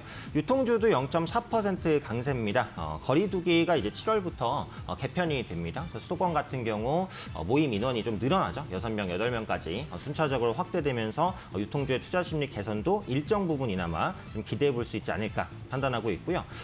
코스닥 시장에서는 역시 이제 IT 부품주 아까 말씀드렸던 관점에서 반도체주와 같이 강한 모습 보여주고 있고요. 제약바이오주가 오늘은 약간 선별적으로만 강세를 보여서 보합권에서 움직이고 있습니다. 최근에 변이 바이러스 관련된 이슈 때문에 제약바이오주의 투자 심리가 개선되면서 치료제라든지 백신 개발하고 있는 종목군으로 수급이 1차적으로 쏠렸고요. 다만 철저하게 코로나 모멘텀이 없는 제약바이오주는 소외되는 그런 모습들이 나타나고 있는데 앞으로는 그 신약 개발에 대한 기대감이라든지 임상 성과라든지 이런 가능성을 갖춘 대형주 중심으로 저가 매수가 들어올 수 있다고 보니까 제약바이오주 내에서도 낙폭과대 종목군들을 주목하는 전략은 나쁘지 않다라고 말씀드리겠습니다. 네, 감사합니다.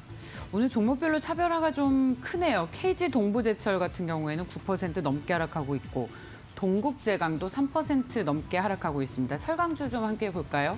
이제 실적 발표를 앞두고 이런 철강주들의 기대감이 높아진다라는 분석들도 그동안 계속 나왔었는데 오늘 보니까 낙폭이 좀 상대적으로 커서 현대제철도 2% 가까이 떨어지고 있고 이걸 어떻게 봐야 되는 것인가에 대한 고민을 좀 해야 될 것 같습니다. 네, 그냥 시장의 순환매 쪽으로 보는 게 더 맞지 않나 생각되고 있고요. 순환매라고 보기 낙폭이 너무 크지 않습니까? 앞서 얘기하셨던 KG 동부제철은 그런 이슈가 아니라 오버행 이슈죠. 산업은행 지분 한 900억 넘게가 블록딜로 나왔다라는 소식 때문에 주가가 좀 유독 오늘 약한 부분들이고요.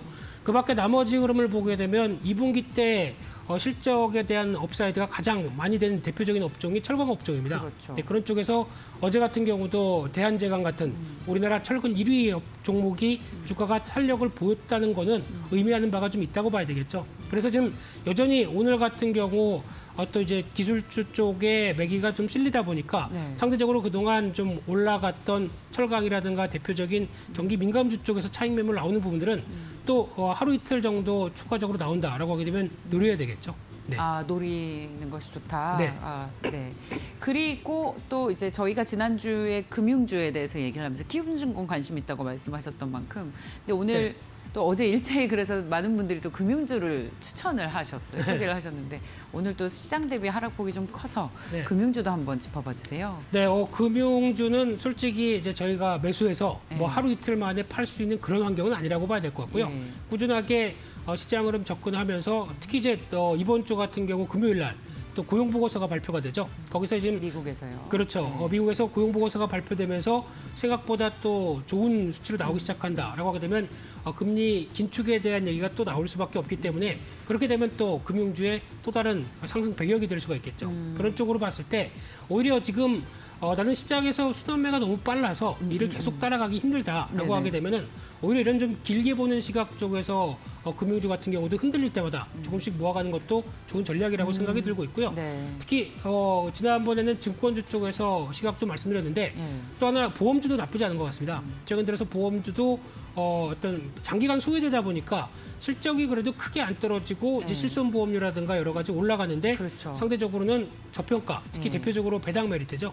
이쪽을 보게 되면 오히려 이쪽도 한 번씩 좀 편입시켜 놓은 게 좋지 않을까라는 관점 쪽에서 눈길이 가고 있습니다. 어제 제가 그 보험사 설계사 분을 만났는데 작년 코로나 때문에 병원들을 많이 안 가셨대요. 그렇죠. 그래서 보험사 실적 좋아질 거라고 말씀을 하시더라고요. 네, 그게 이제 올해도 기저효과와 함께 이제 서서히 또 반영이 나오겠죠. 그렇죠. 네. 그리고 또 어떤 종목 혹시 특징적인 게 보이십니까? 출발 이후에? 네, 또 지금 동향을 봤을 때 가장 눈에 띄는 게 교육주 쪽의 동향들이 나쁘지 않습니다. 오늘 또 비상교육을 비롯해서 메가스터디 같은 종목들 최근 들어서 흐름들 나쁘지 않은 걸로 보여지고 있는데 특히 이쪽의 동향들은 IB 기명이 상한가 들어가요. 상한가 같네요. 네. IB 기명은 상한가 가면서 변화가 이렇게 교육주 쪽으로도 그렇게 매기가 계속 쏠리는 모습들인데 저희가 잘 아시는 것처럼 이제 인구 수가 계속 줄다 보니까 메리트가 없는 게 아니냐라는 쪽으로는 보여줘도 아이들이 뭐 한 명밖에 없다라고 하게 되면 2명한테 쓸 사교육비를 집중하죠. 아, 그렇습니까? 네, 아빠의 마음입니다. 네, 그런 현상이 나오게 되면은 네. 아무래도 지금 당장은 이런 어떤 학령 인구가 아직까지는 정체되어 있는 부분들 쪽에서 큰 실적의 변화는 없다고 봐야 될 것 같은데 하지만 좀 중장기로 보게 되면 영향은 끼치겠죠. 네. 그렇게 되면은 우리나라가 아닌 해외에서 뭔가 변화를 꿈꾸는 이런 거기서 이제 매출의 기회를 차지하는 회사들이 훨씬 더 눈여겨봐야 된다라는 쪽에서 개인적으로는 청담 러닝을 중국과 베트남에 진출돼 있죠. 네, 이쪽을 눈여겨보고 있고요. 그런 쪽에서는 이제 교육주 쪽은 또 하반기로 가면서 또 성수기죠. 그러다 보니까 관심은 계속 필요하다고 보여집니다. 네, 알겠습니다. 자, 교육주를 봤고요. 그리고 또 그 사이에 혹시 포착된 종목이 있습니까? 오현진 팀장님. 네, 그래서 아까 말씀드린 대로 네. 이제 낙폭과대 대형 제약바이오주 중에서 네네. 저가 매수가 가능한 종목, 들어올 수 있는 종목을 보자라고 말씀을 드렸는데 오늘 녹십자 같은 경우에는 5% 정도까지 바닥권에서 강세가 들어오는 모습이 나타나고 있거든요. 한미약품도 마찬가지고 그동안 좀 많이 빠졌습니다. 파이프라인에 대한 가치가 풍부하고 기술 수출에 대한 가능성이 열려 있는 기업들은 일단 코로나 관련된 종목군들이 먼저 움직이고 후차적으로 대형주가 끌려서 당겨 올라갈 수 있으니까 이런 부분들도 같이 참고해 보시면 좋을 것 같고요. 아까 제가 IT 관련주를 계속해서 말씀을 드렸는데 IT 부품주도 현재 시점에서 다시 한번 주목할 만하다 이렇게 이제 말씀을 드리겠습니다. 그러니까 글로벌 스마트폰 판매량이 부진했었지만 올해 같은 경우에는 코로나 이후 판매량이 회복되는 모습이 좀 명확하게 나타나고 있습니다. 글로벌 스마트폰 출하량이 전년비 7% 정도 성장할 것으로 보여지고 있고요. 역시 5G 스마트폰이 스마트폰의 전체적인 시장을 견인하고 있다라고 보시면 되겠죠. 그래서 5G 폰 출하가 전년비 130% 이상 증가할 것으로 보여지고 있고요. 중국과 인도를 비롯한 신흥 시장의 성장이 빠릅니다. 그러니까 인도 같은 경우 코로나19가 워낙 심각했다가 백신 처방으로 이제 완화되는 추세에 있다 보니까 역시 기저효과로 인한 스마트폰 판매량 회복이 나타날 수 있다라고 보시면 될 것 같고요. IT 업종 내 종목별 순환매가 전망이 됩니다. 그래서 IT 대형주가 조금 무거워지면서 장비주, 그다음에 IT 부품주, 여기서 말하는 IT 부품주는 스마트폰 부품주 이쪽으로 수급이 유입될 수 있다라고 보고 있고 플래그십 스마트폰 시장의 성장 기대감도 충분히 가져갈 수 있다 이렇게 이제 보고 있습니다. 알게 모르게 IT 부품주가 바닥에서 좀 올라왔어요. 뭐 옵트론텍 같은 경우는 아직 못 올라왔고 바닥 다지기고 BH 최근에 6월 들어서 상승폭이 조금 크게 나타나는 모습들 나타나고 있고요.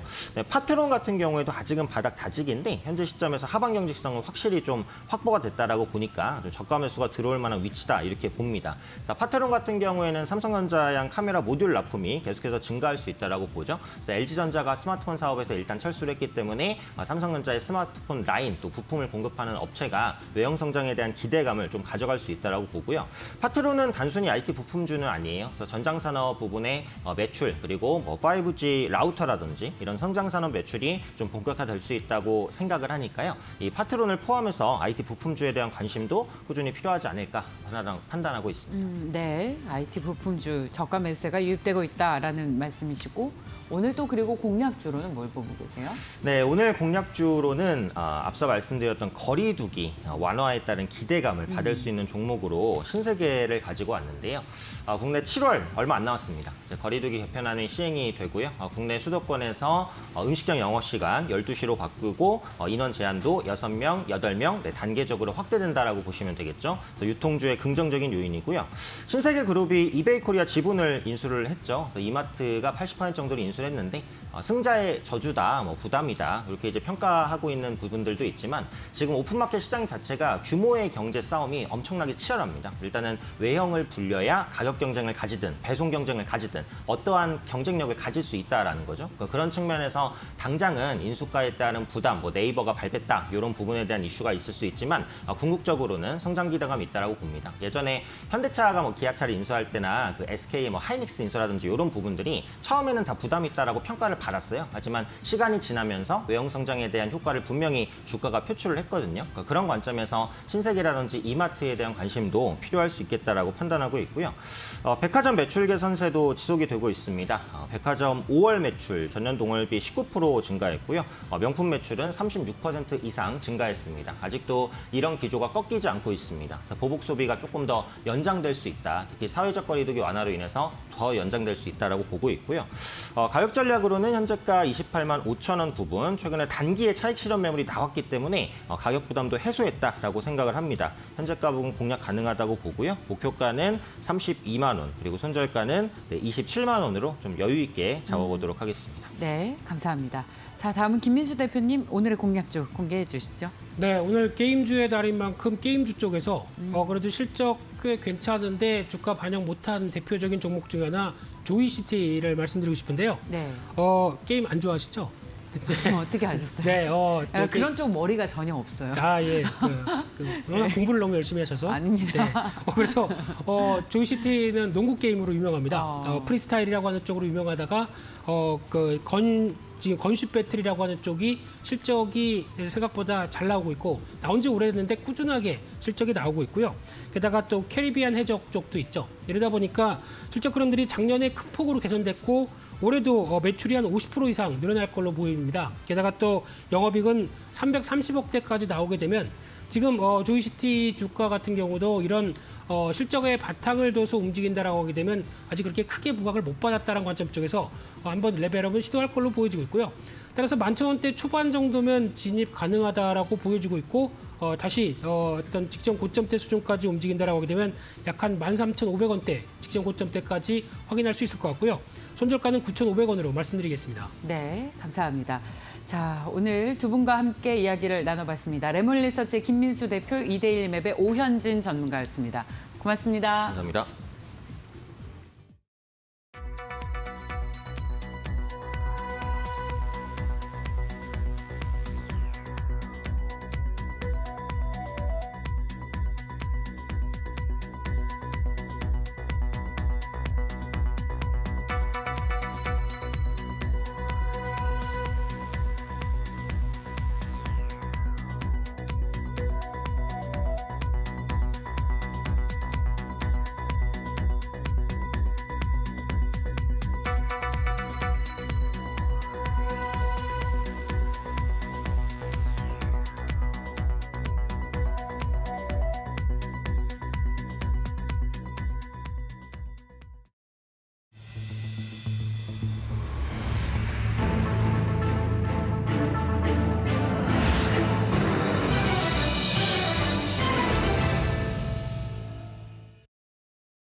오늘의 리포트 시간입니다. 먼저 하나금융투자에서는 아이원스를 분석했습니다.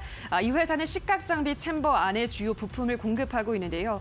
요즘 반도체가 미세화되고 고단화되는 데 따라서 이 시각 공정수가 증가하고 있습니다. 이에 따라 전방 고객사들의 부품 교체 수요가 증가하는 만큼 수혜를 받아갈 것이라는 분석입니다. 자, 이어서 한국투자증권에서는 실리콘웍스를 다뤘습니다. OLED DDI 시장 안에서 점유율을 키워나가면서 내년에도 경쟁사 대비 차별화된 실적을 달성할 것으로 분석했습니다. 계속해서 IBK투자증권에서는 삼성전자에 대한 리포트를 썼습니다. 2분기 매출액은 1분기보다 10.1% 감소한 58조 원대를 기록할 것으로 예상한다면서 반도체를 제외한 전 사업부가 매출액 지난 분기보다 감소할 것으로 추정했습니다만 이는 계절적 비수기에 따른 영향이고요. 3분기부터는 2분기보다 모든 사업부의 실적이 개선될 것으로 분석했습니다. 자, 이어서 KP투자증권에서는 포스코를 다뤘습니다. 2분기에 이어서 3분기에도 이익 성장세는 지속될 것으로 전망했습니다. 또 주가는 연초 이후 일부를 반납한 상황이라서 현재 매수하기에도 매력적인 구간이라고 평가했습니다. 마지막으로 DS투자증권에서는 하이비전 시스템을 분석했습니다. 카메라 모듈 검사 장비에 국한됐던 이 종목의 장비 매출이 17년부터 스마트폰에 3D 센싱 모듈이 탑재되면서 매출이 한 단계 도약했고요. 올해부터는 그 성과가 본격적으로 드러날 것으로 평가했습니다. 자, 여기까지 오늘의 리포트를 확인하셨습니다. 계속해서 알파 공략주 만나보도록 하겠습니다. 오늘은 모두투자그룹의 최병진 팀장 연결합니다. 팀장님 안녕하십니까? 네, 안녕하세요. 네, 오늘의 알파 공략주는 어떤 종목일까요? 네, 오늘 가져온 종목 같은 경우에는 약간의 중기적인 관점 그리고 우량 성격이 있는 종목이다라고 먼저 말씀을 드리고요. 종목명 말씀드리자면 LG 디스플레이라는 기업입니다. LG 디스플레이 같은 경우에는 다들 잘 아실 것 같지만 우선은 설명을 해드리자면 차량용 OLED 패널 부분에서 1분기 매출 부분을 보았을 때 91%라는 점유율을 기록한 부분이 유의미한 상황이었다라고 평가를 해볼 수가 있겠고요. 그리고 공급처를 보았을 때 벤츠나 GM 그리고 포드 등 여러 가지 완성차 브랜드들의 공급을 하고 있는데 이 중에서도 GM이라는 이 기업을 한번 눈여겨볼 필요가 있습니다. 왜냐하면은 미국의 정부 차원에서 그린 뉴딜 정책으로 인해서 이제 GM과 포드사의 전기차 투자를 확대하는 부분으로 이제 나아가고 있는데 전기차 같은 경우에는 차량용 OLED 패널이 다수 들어가고 있고 최첨단 여러 가지 신기술들이 이제 접목이 되고 있기 때문에 이런 부분을 고려했을 때 오히려 투자 GM의 이제 GM과 포드의 대규모 투자가 본격화될 경우에는 수혜 관점이 존재한다라고 말씀을 드리고요.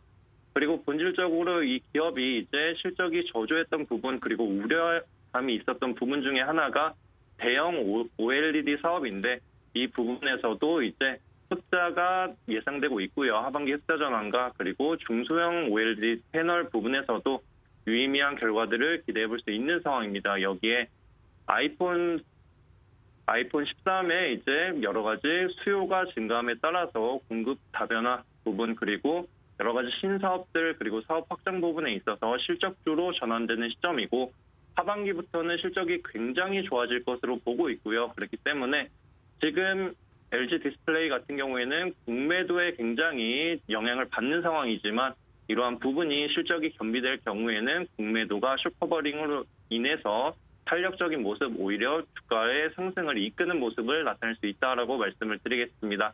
그러면 차트로 넘어가서 가격 전략 설명드리도록 하겠습니다. 차트를 보시면은 지금 LG 디스플레이 같은 경우에는 올해 굉장히 박스권 흐름을 나타낸 부분이 있고요. 하지만 이 구간대가 어떻게 보면 안정적으로 매집을 할 수 있는 구간이다라고 말씀을 드리고요.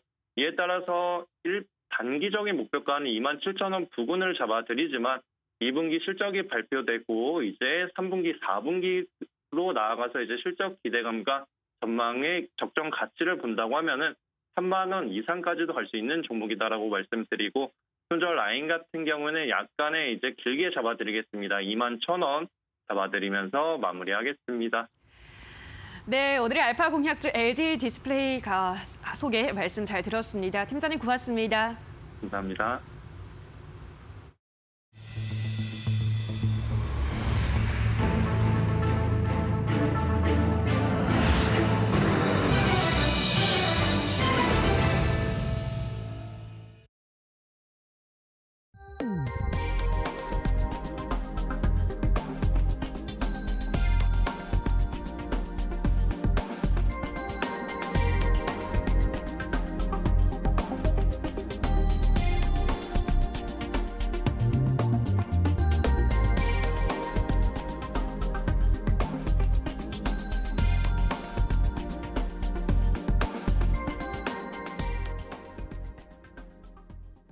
네, 자 종목 포커스입니다. 리서치 아름의 김도윤 연구원 나와 계십니다. 안녕하십니까? 안녕하세요. 네, 자 오늘도 새로운 기업을 탐방해서 직접 보고서를 써서 작성해 오셨는데 그 전에 지난주에 봤던 종목을 한번 리뷰를 해보고 싶어요. 네. 네, 포스코 강판과 HCT였는데 네, 어땠습니까? 수익률도 나쁘지 않았던 것 같고요. 네, 봐주실까요? 네, 다행히 포스코 강판이 저희가 지난주 이제에서 좀 말씀을 드린 다음에 네. 신고가를 좀 경신을 한 그런 모습입니다. 오늘 좀 소폭 조정을 받고 있는데요. 아무래도 이런 실적주에 대한 관심이 또 어느 때보다 좀 뜨거워지는 그런 시장인 것 같습니다. 아무래도 이런 경기 회복 기대감이나 이런 유동성으로 좀 많이 상승을 해 있는 시점에서 이렇게 좀 실적이 뒷받침되어야 한다는 그런 좀 사고들을 많이 하고 계신 것 같은데요. 그런 측면에서 봤을 때 이렇게 포스코 강판 현재 실적이 굉장히 잘 나오고 있고 2분기 저희가 지난주에 소개드릴 때 최대 300억까지도 가능할 거다 이렇게 말씀을 드렸었는데요. 네. 저희가 좀 최근에 파악하고 있는 업황의 기준으로 좀 저희가 다시 좀 생각을 해봤을 때는 300억 원도 어떻게 보면 보수적으로 나올 수 있겠다 이런 말씀을 좀 드릴 수 있을 것 같습니다. 그래서 좀 실적 기대감이 반영이 되고 있고 그런 측면에서 봤을 때 조금 만약에 현재 좀 고점이 좀 부담스러우시다면은 다른 동국제강이나 이런 철강 업체들 2분기 실적적인 측면에서 좀 주목해야 하는 업종이다 이렇게 좀 말씀을 드리면 될 것 같고요. 네. HCT 같은 경우에도 같은 관점에서 실적이 올라오고 있는 그런 기업입니다. 최근에 또 어제 오늘 이렇게 좀 정부에 관련된 이런 장관님께서 이런 통신사 측과 좀 5G 활성화 관련해서 또 회의를 좀 했다고 하고요. 이렇게 좀 28GHz에 대한 상용화 시점이 좀 다가오고 있다는 점 분명히 좀 말씀을 드리고 싶고, 그렇게 됐을 때 충분히 실적 점프할 수 있는 기업이기 때문에 두 종목 모두 좀 실적적인 측면에서 접근을 좀 해보면 좋을 것 같다는 말씀드릴 수 있을 것 같습니다. 네, 자, 감사합니다. 그렇다면 오늘의 종목 아진 엑스텍, 네. 31 CNS 네. 이 두 기업을 가지고 나오셨는데, 네. 네, 먼저 아진 엑스텍이 어떤 기업인지부터 소개해 주세요. 네, 우선 동사 같은 경우에는 국내에서 좀 유일하게 이런 비메모리 반도체 설계 기술을 통해서요, 모션 제어치 국산화에 성공한 그런 기업입니다. 네. 사실 동사를 좀 가장 좀 대표적으로 한 단어로 정리할 수 있는 단어가 국산화라는 키워드인 것 같습니다. 국산화. 네, 국산화라는 그런 키워드라고 좀 설명을 드릴 수가 있겠고요. 이 모션 제어기 같은 경우에는 뭐 반도체 장비나 뭐 디스플레이 장비, 2차전지 휴대폰 이런 좀 첨단 산업의 제조업체들한테 필요한 그런 이제 장비라고 좀 볼 수가 있겠고요. 그런 산업들의 장비 내에서 이렇게 좀 자동화를 시키기 위해서 부품들이 이렇게 움직여야 하는데, 그런 모션들을 좀 제어하는 그런 솔루션을 좀 전문적으로 제공한 업체라고 볼 수가 있겠습니다. 현재 주력 전방 시장으로는 반도체 쪽이나 그리고 이런 휴대폰 카메라 모듈 검사 장비 이쪽으로 좀 볼 수가 있겠고요. 향후에는 이런 기술적인 측면에서 좀 유사한 측면이 있기 때문에 동사 솔루션 충분히 올레드 이런 디스플레이 2차 전지 쪽 산업에도 채택될 수 있는 그런 상황으로 파악을 좀 하고 있습니다. 이렇게 좀 국내 유일하게 이렇게 좀 국산화한 그런 기술에 기반해서 실적을 좀 튼튼하게 다지고 있고요. 최근에 로봇이나 이런 스마트 팩토리 그리고 이런 XR 글라스 이쪽으로 좀 신사업을 성공적으로 추진을 하고 있어가지고 오늘 좀 소개를 드리게 되었습니다. 스마트 팩토리용 XR 글라스가 네. 이게 뭐예요? 네, 이게 맞습니다. 네. 안 그래도 지금 말씀해 주신 부분은 사실 동사를 좀 리포트 작성하기 위해서 선정하는데 가장 큰 좀 배경 중에 하나로 작용을 했는데요. 아무래도 최근에 메타버스에 대한 관심이 좀 상당히 뜨거우시잖아요. 네. 그렇기 때문에 이 제품 같은 경우에는 사실 스마트 팩토리에서 이렇게 원격으로 협업을 하기 위해서는 좀 필수적인 제품이라고 할 수가 있겠는데요. 사실 이런 메타버스가 산업 현장에서 활용이 좀 본격화되고 있다는 것을 좀 주목을 했습니다. 기존에 뭐 게임 쪽으로 좀 주목을 받았었는데요. 실제로 2019년부터 미국의 마이크로소프트사를 보면요, 이런 가상현실 기기인 홀로렌즈 2를 통해서 산업 현장의 메타버스를 좀 구현을 하기 시작을 했습니다. LG CNS가 이제 그 LG 그룹의 계열사, 그 제조사 계열사들한테 이제 홀로렌즈 2를 통해서 연내에 원격으로 좀 부품 개발 회의를 할 수 있는 그런 이제 메타버스를 좀 구축을 한다고 하는 뉴스가 좀 전해지기도 했고요. 현대차 같은 경우에도 사실 이런 메타버스에다가 이제 신차 모형을 좀 구현을 해가지고요. 뭐 중국에 있는 개발자들, 인도에 있는 개발자들, 이렇게 원거리에서 또 개발회를 가질 수 있도록 좀 구현을 하고 있는 상황인데요. 이런 상황에서 이런 XR 글라스가 좀 상당히 필수적인데, 이 XR 글라스를 정부 지원을 받아서 좀 국산화를 진행을 하고 있습니다. 그렇기 때문에 또 이제 정부의 지원을 받아서 좀 진행을 하는 사업이기 때문에 수요처에 대한 계획도 좀 있는 것 같고요. 사실 이런 사업들 같은 경우 좀 진행은 하는데 실체적인 부분에서 좀 고민들이 많으시고 그쪽을 좀 적극적으로 좀 알아봐야 한다고 생각을 하는데요. 동사 같은 경우에는 제가 직접적인 정부기관명을 말씀드리긴 좀 그렇지만 정부기관의 이 개발 후에는 정부기관의 이런 시뮬레이션용으로도 또 공급할 계획을 또 갖고 있는 것으로 파악을 해가지고요. 상당히 좀 실체가 있는 사업으로 저희가 생각을 해서 이쪽에 좀 포인트를 맞춰서 보고서를 작성을 했는데요. 사실 어제 보고서를 발간하고 어제 좀 생각보다 반응을 좀 빨리 시장에서 주목을 받아가지고 말씀드리는 이 시점에서는 사실 좀 온라인 시점에서 말씀을 드려서 조금은 네 그렇게 좀 말씀드릴 수 있겠습니다. 메타버스가 도입이 되면서 네. 이 XR 글라스에 대한 수요도 상당히 늘어났는데 네. 여기에 국산화 기술을 갖고 있는 회사다. 네, 맞습니다. 뭐 유일한 건가요? 국산화 기술을 갖고 있는 게? 이 회사가? 현재로서는 저희가 더 파악은 좀 해봐야겠지만 이렇게 정부의 지원을 받아서 좀 정확히 좀 구체적으로 말씀을 드리면요. 과학기술정보통신부의 지원 사업을 좀 받아서 진행을 하고 있고요. 구미전자정보기술원과 국내에 좀 관련된 기술을 갖고 있는 하나의 업체화해서 이렇게 세 개 업체가 좀 진행을 같이 하고 있는 것으로 좀 파악을 하고 있습니다. 그렇군요. 네. 국산화. 네, 맞습니다. 가장 큰 특징이다라는 말씀이시고. 네, 신사업 가운데서 로봇 관련 사업도 있네요. 네, 맞습니다. 사실 이 로봇적인 측면이 먼저 좀 부각을 좀 받았던 것 같기도 합니다. 로봇적인 측면에서도 좀 상당히 실체가 있는 그런 사업을 좀 진행을 하고 있는데요. 우선은 이렇게 좀 산업통상자원부에 또 이 지원을 좀 받아가지고 진행을 하고 있는 사업이 있습니다. 빔 피킹 및 이적재 작업용 로봇에 특화된 지능형 컨트롤러 기술이라고 해가지고요.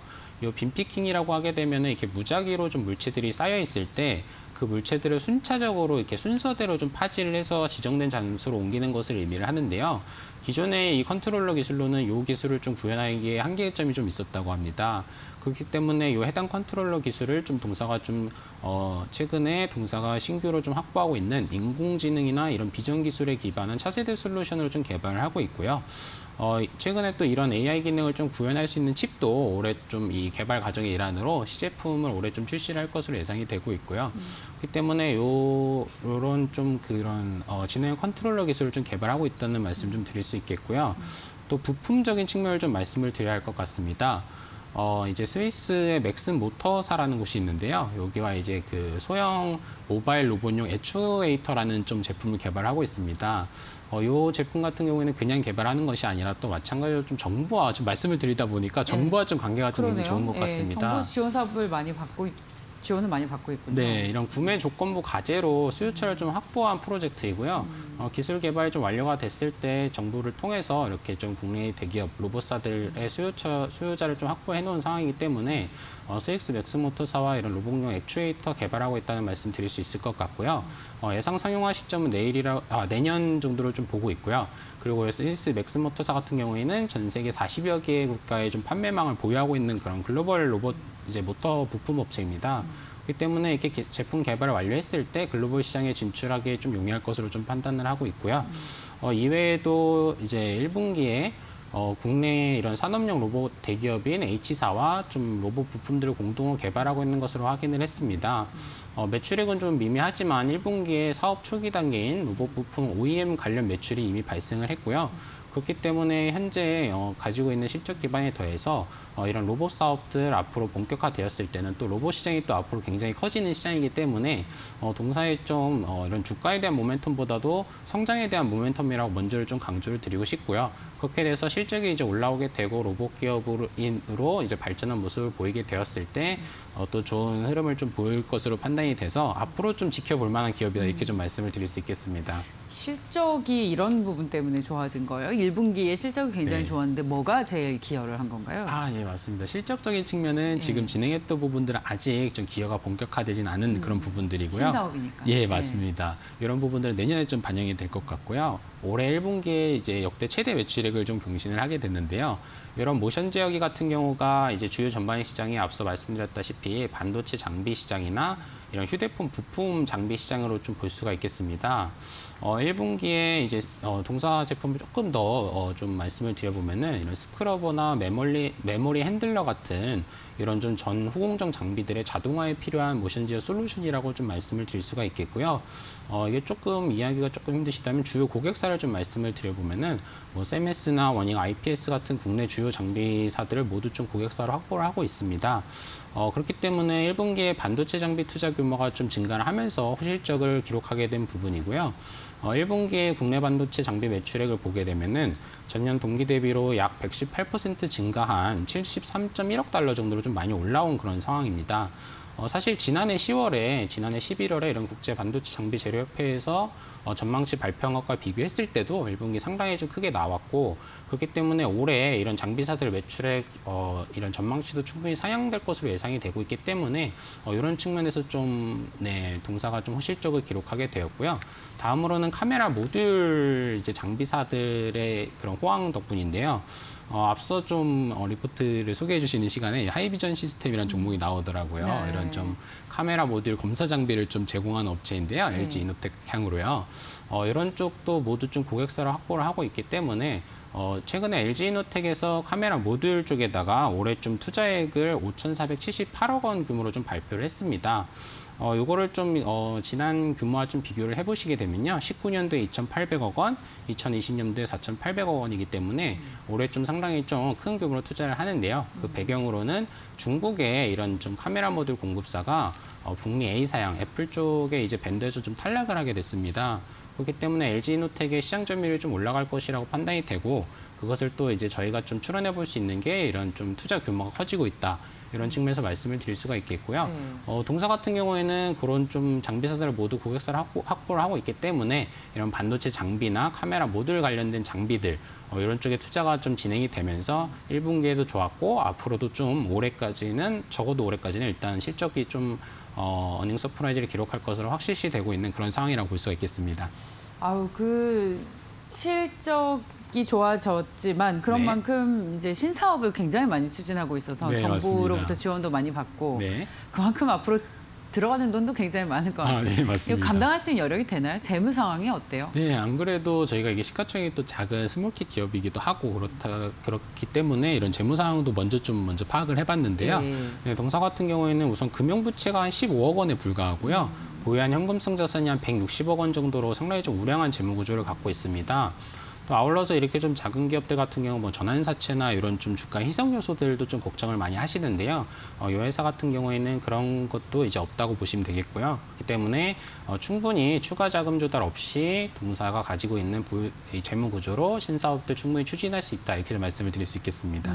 네, 알겠습니다. 자, 그럼 아지넥스텍은 여기까지 네. 보도록 하고요. 다음 기업으로 넘어가겠습니다. 네, 모처럼 알겠습니다. 보고서 두 개나 써서 나오셨으니까 소개를 좀 할게요. 3일 CNS입니다. 네. 먼저 어떤 회사입니까? 네, 우선 이 회사 같은 경우는 조금 간략히 좀 말씀을 드릴 수가 있을 것 같습니다. 네, 이런 콘크리트 파일을 좀 제조하는 그런 업체라고 볼 수가 있겠습니다. 콘크리트 구조물이나 이런 철 구조물들을 좀 제작하고 판매하는 업체이고요. 주력 제품이 말씀드렸던 콘크리트 파일이 되겠습니다. 콘크리트 파일 같은 경우에는 이런 건물을 지을 때 기초공사 부분에서 맨 아랫부분에 좀 깔리게 되는 좀 기초 건자재라고 할 수가 있겠는데요. 아무래도 이런 착공부터 기초공사까지 한 6개월 정도가 걸린다고 했을 때 건축업이 호황기에 접어들게 되면 좀 가장 빠르게 실적이 반영되는 그런 기업이라고 할 수가 있겠고요. 그런 부분이 좀 실제로 1분기에 반영이 좀 되면서 올해 좀 5년 만에 턴어라운드가 좀 예상되고 있는 그런 기업입니다. 지난해에는 신규 사업으로 PC, 이 프리캐스트 콘크리트 사업에 좀 진출했고요. 이 사업 같은 경우에는 미리 만든 철근 콘크리트 구조물을 좀 현장에서 조립하는 그런 공법으로 좀 보시면 되겠습니다. 네. 이 사업 같은 경우에는 현장에서 직접 시공하는 것보다는요, 공사 기간 단축이 좀 가능하고요. 품질 관리가 좀 용이하고요. 비용 절감도 가능하고 또 날씨의 영향을 좀 받는 부분이 최소화되기 때문에요. 이런 부분들 이미 대림건설 쪽에 317억 원 규모 수주를 좀 받았던 상황이고요. 올해 관련된 사업으로는 매출액 400억 원에 영업이익 한 50억 원 정도로 좀 성공적으로 신사업에 진출할 것으로 기대가 되고 있는 그런 기업이라고 할 수가 있겠습니다. 역시 이 회사도 1분기에 실적이 좋았어요. 네, 그래서 맞습니다. 아마 관심을 더 가지게 되셨을 텐데 네. 어떤 내용입니까? 네, 실적 구조의 배경이 궁금합니다. 네, 맞습니다. 실적 같은 경우에는 우선 좀 최근의 뉴스를 좀 보시게 되면은요. 이런 콘크리트 파일이 부족해서 공사 현장이 멈췄다는 뉴스도 좀 전해지고 있습니다. 예. 네, 그래서 이런 사실 건설업이 호황기를 맞이하면서 건설 자재들이 좀 부족하다는 뉴스들 많이들 접하실 텐데요. 그렇기 때문에 이 콘크리트 파일의 가격이 좀 많이 올라오고 있습니다. 그렇기 때문에 동사 같은 경우 좀 실적을 기록을 할 수가 있었고요.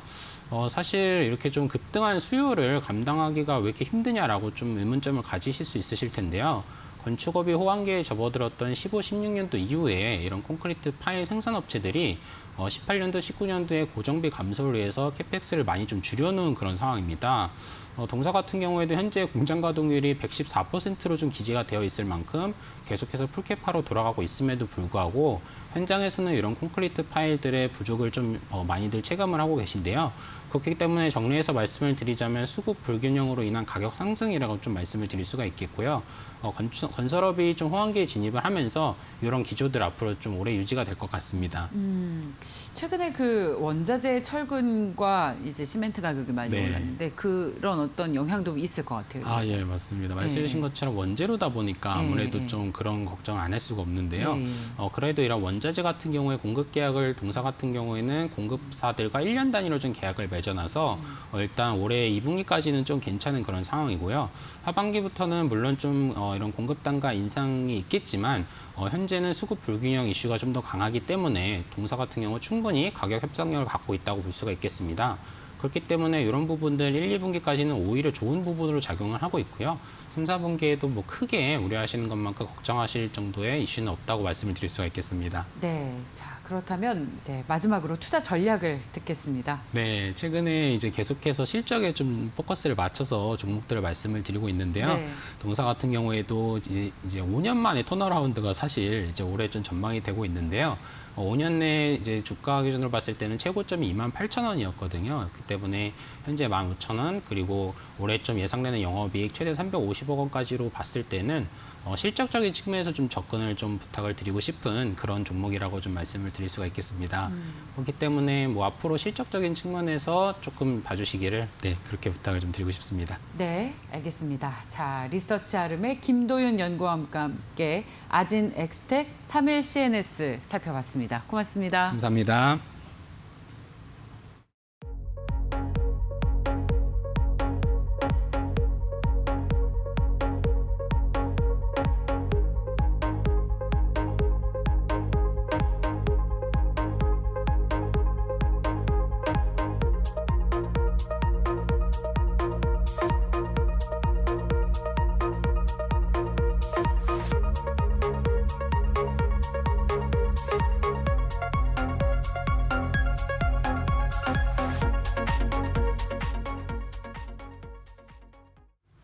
네, 갭상승 출발한 우리 시장은 현재는 희비가 엇갈리고 있습니다. 거래소에서는 하락하는 종목들이 많아지기 시작했고요. 현재는 3,300선이 무너진 상황입니다.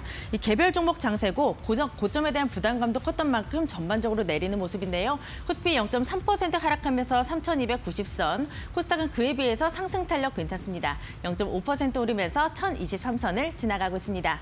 그럼 수급도 보겠습니다.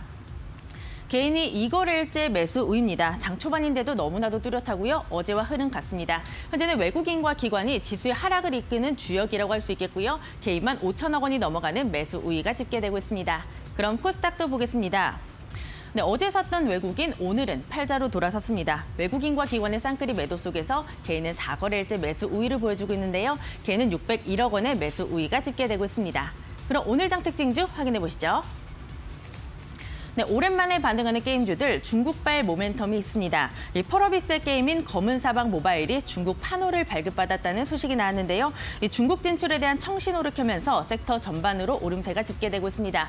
오늘 펄어비스 강하게 오름세 키우고 있습니다. 고점은 24%까지 키우면서 77,000원을 터치하기도 했고요. 현재는 상승 탄력이 조금은 줄어들었습니다. 18%까지 오르면서 73,000원을 지나가고 있고요. 이 전반적으로 매기가 확산되는 가운데 대형주들의 시세도 괜찮습니다. 넷마블 1.9% 오르면서 13만 3천원을 지나가고 있습니다.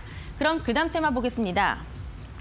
대선이 1년도 남지 않은 가운데 이쪽은 정책발 기대감이 크다고 보시면 되겠습니다. 오늘 대선 출마를 선언하는 윤석열 전 검찰총장이 청년 일자리 그리고 교육에 대한 관심이 상당히 크다고 하는데요. 이런 모멘텀을 안아가면서 오늘 교육주들이 강하게 오르고 있습니다. IB 김영, 비상교육 모두 신고가를 기록을 했습니다. 특히 IB 김영 같은 경우에는 신고가가 상한가라고 보시면 되겠고요. 4,550원을 지나가고 있습니다. 전반적으로 매기가 확산되는 가운데 메가임대의 시세도 괜찮네요. 계속해서 오름세 키우면서 10%까지 오름세가 집계되고 있습니다. 네, 지금까지 시장 상황 전해드렸고요. 캐스터 박혜미였습니다.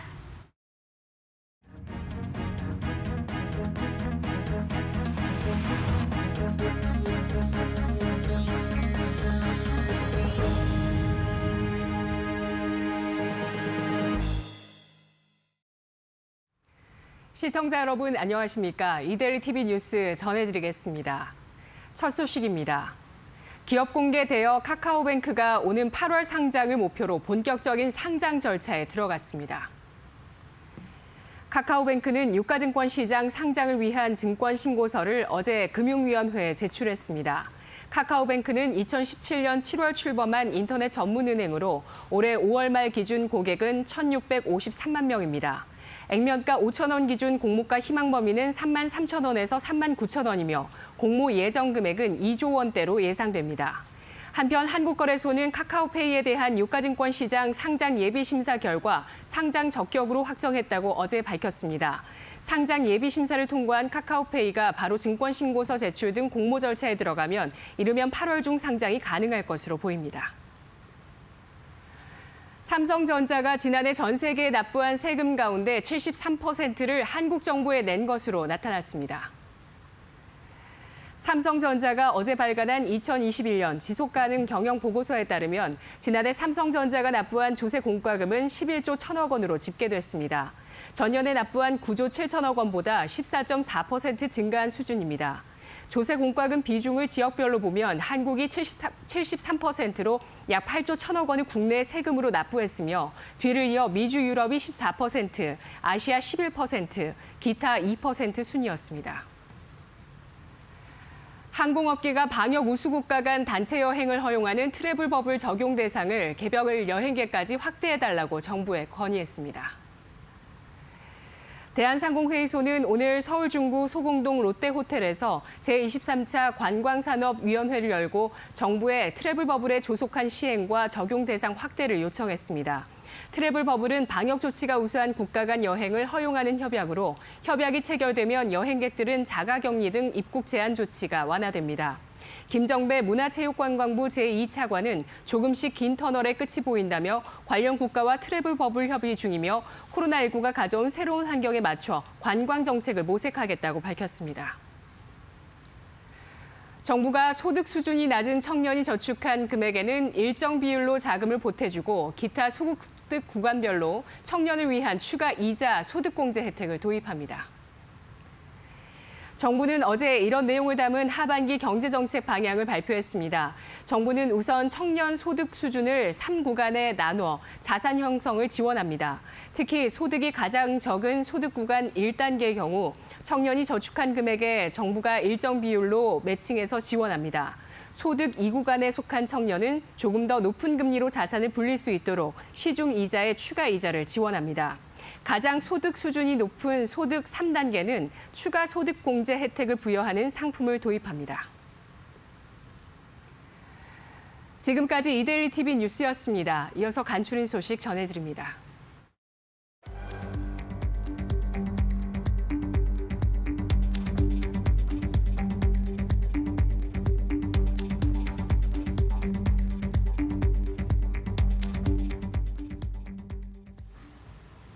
저희는 내일도 좋은 전략을 가지고 다시 돌아오겠습니다. 함께해 주신 여러분 고맙습니다.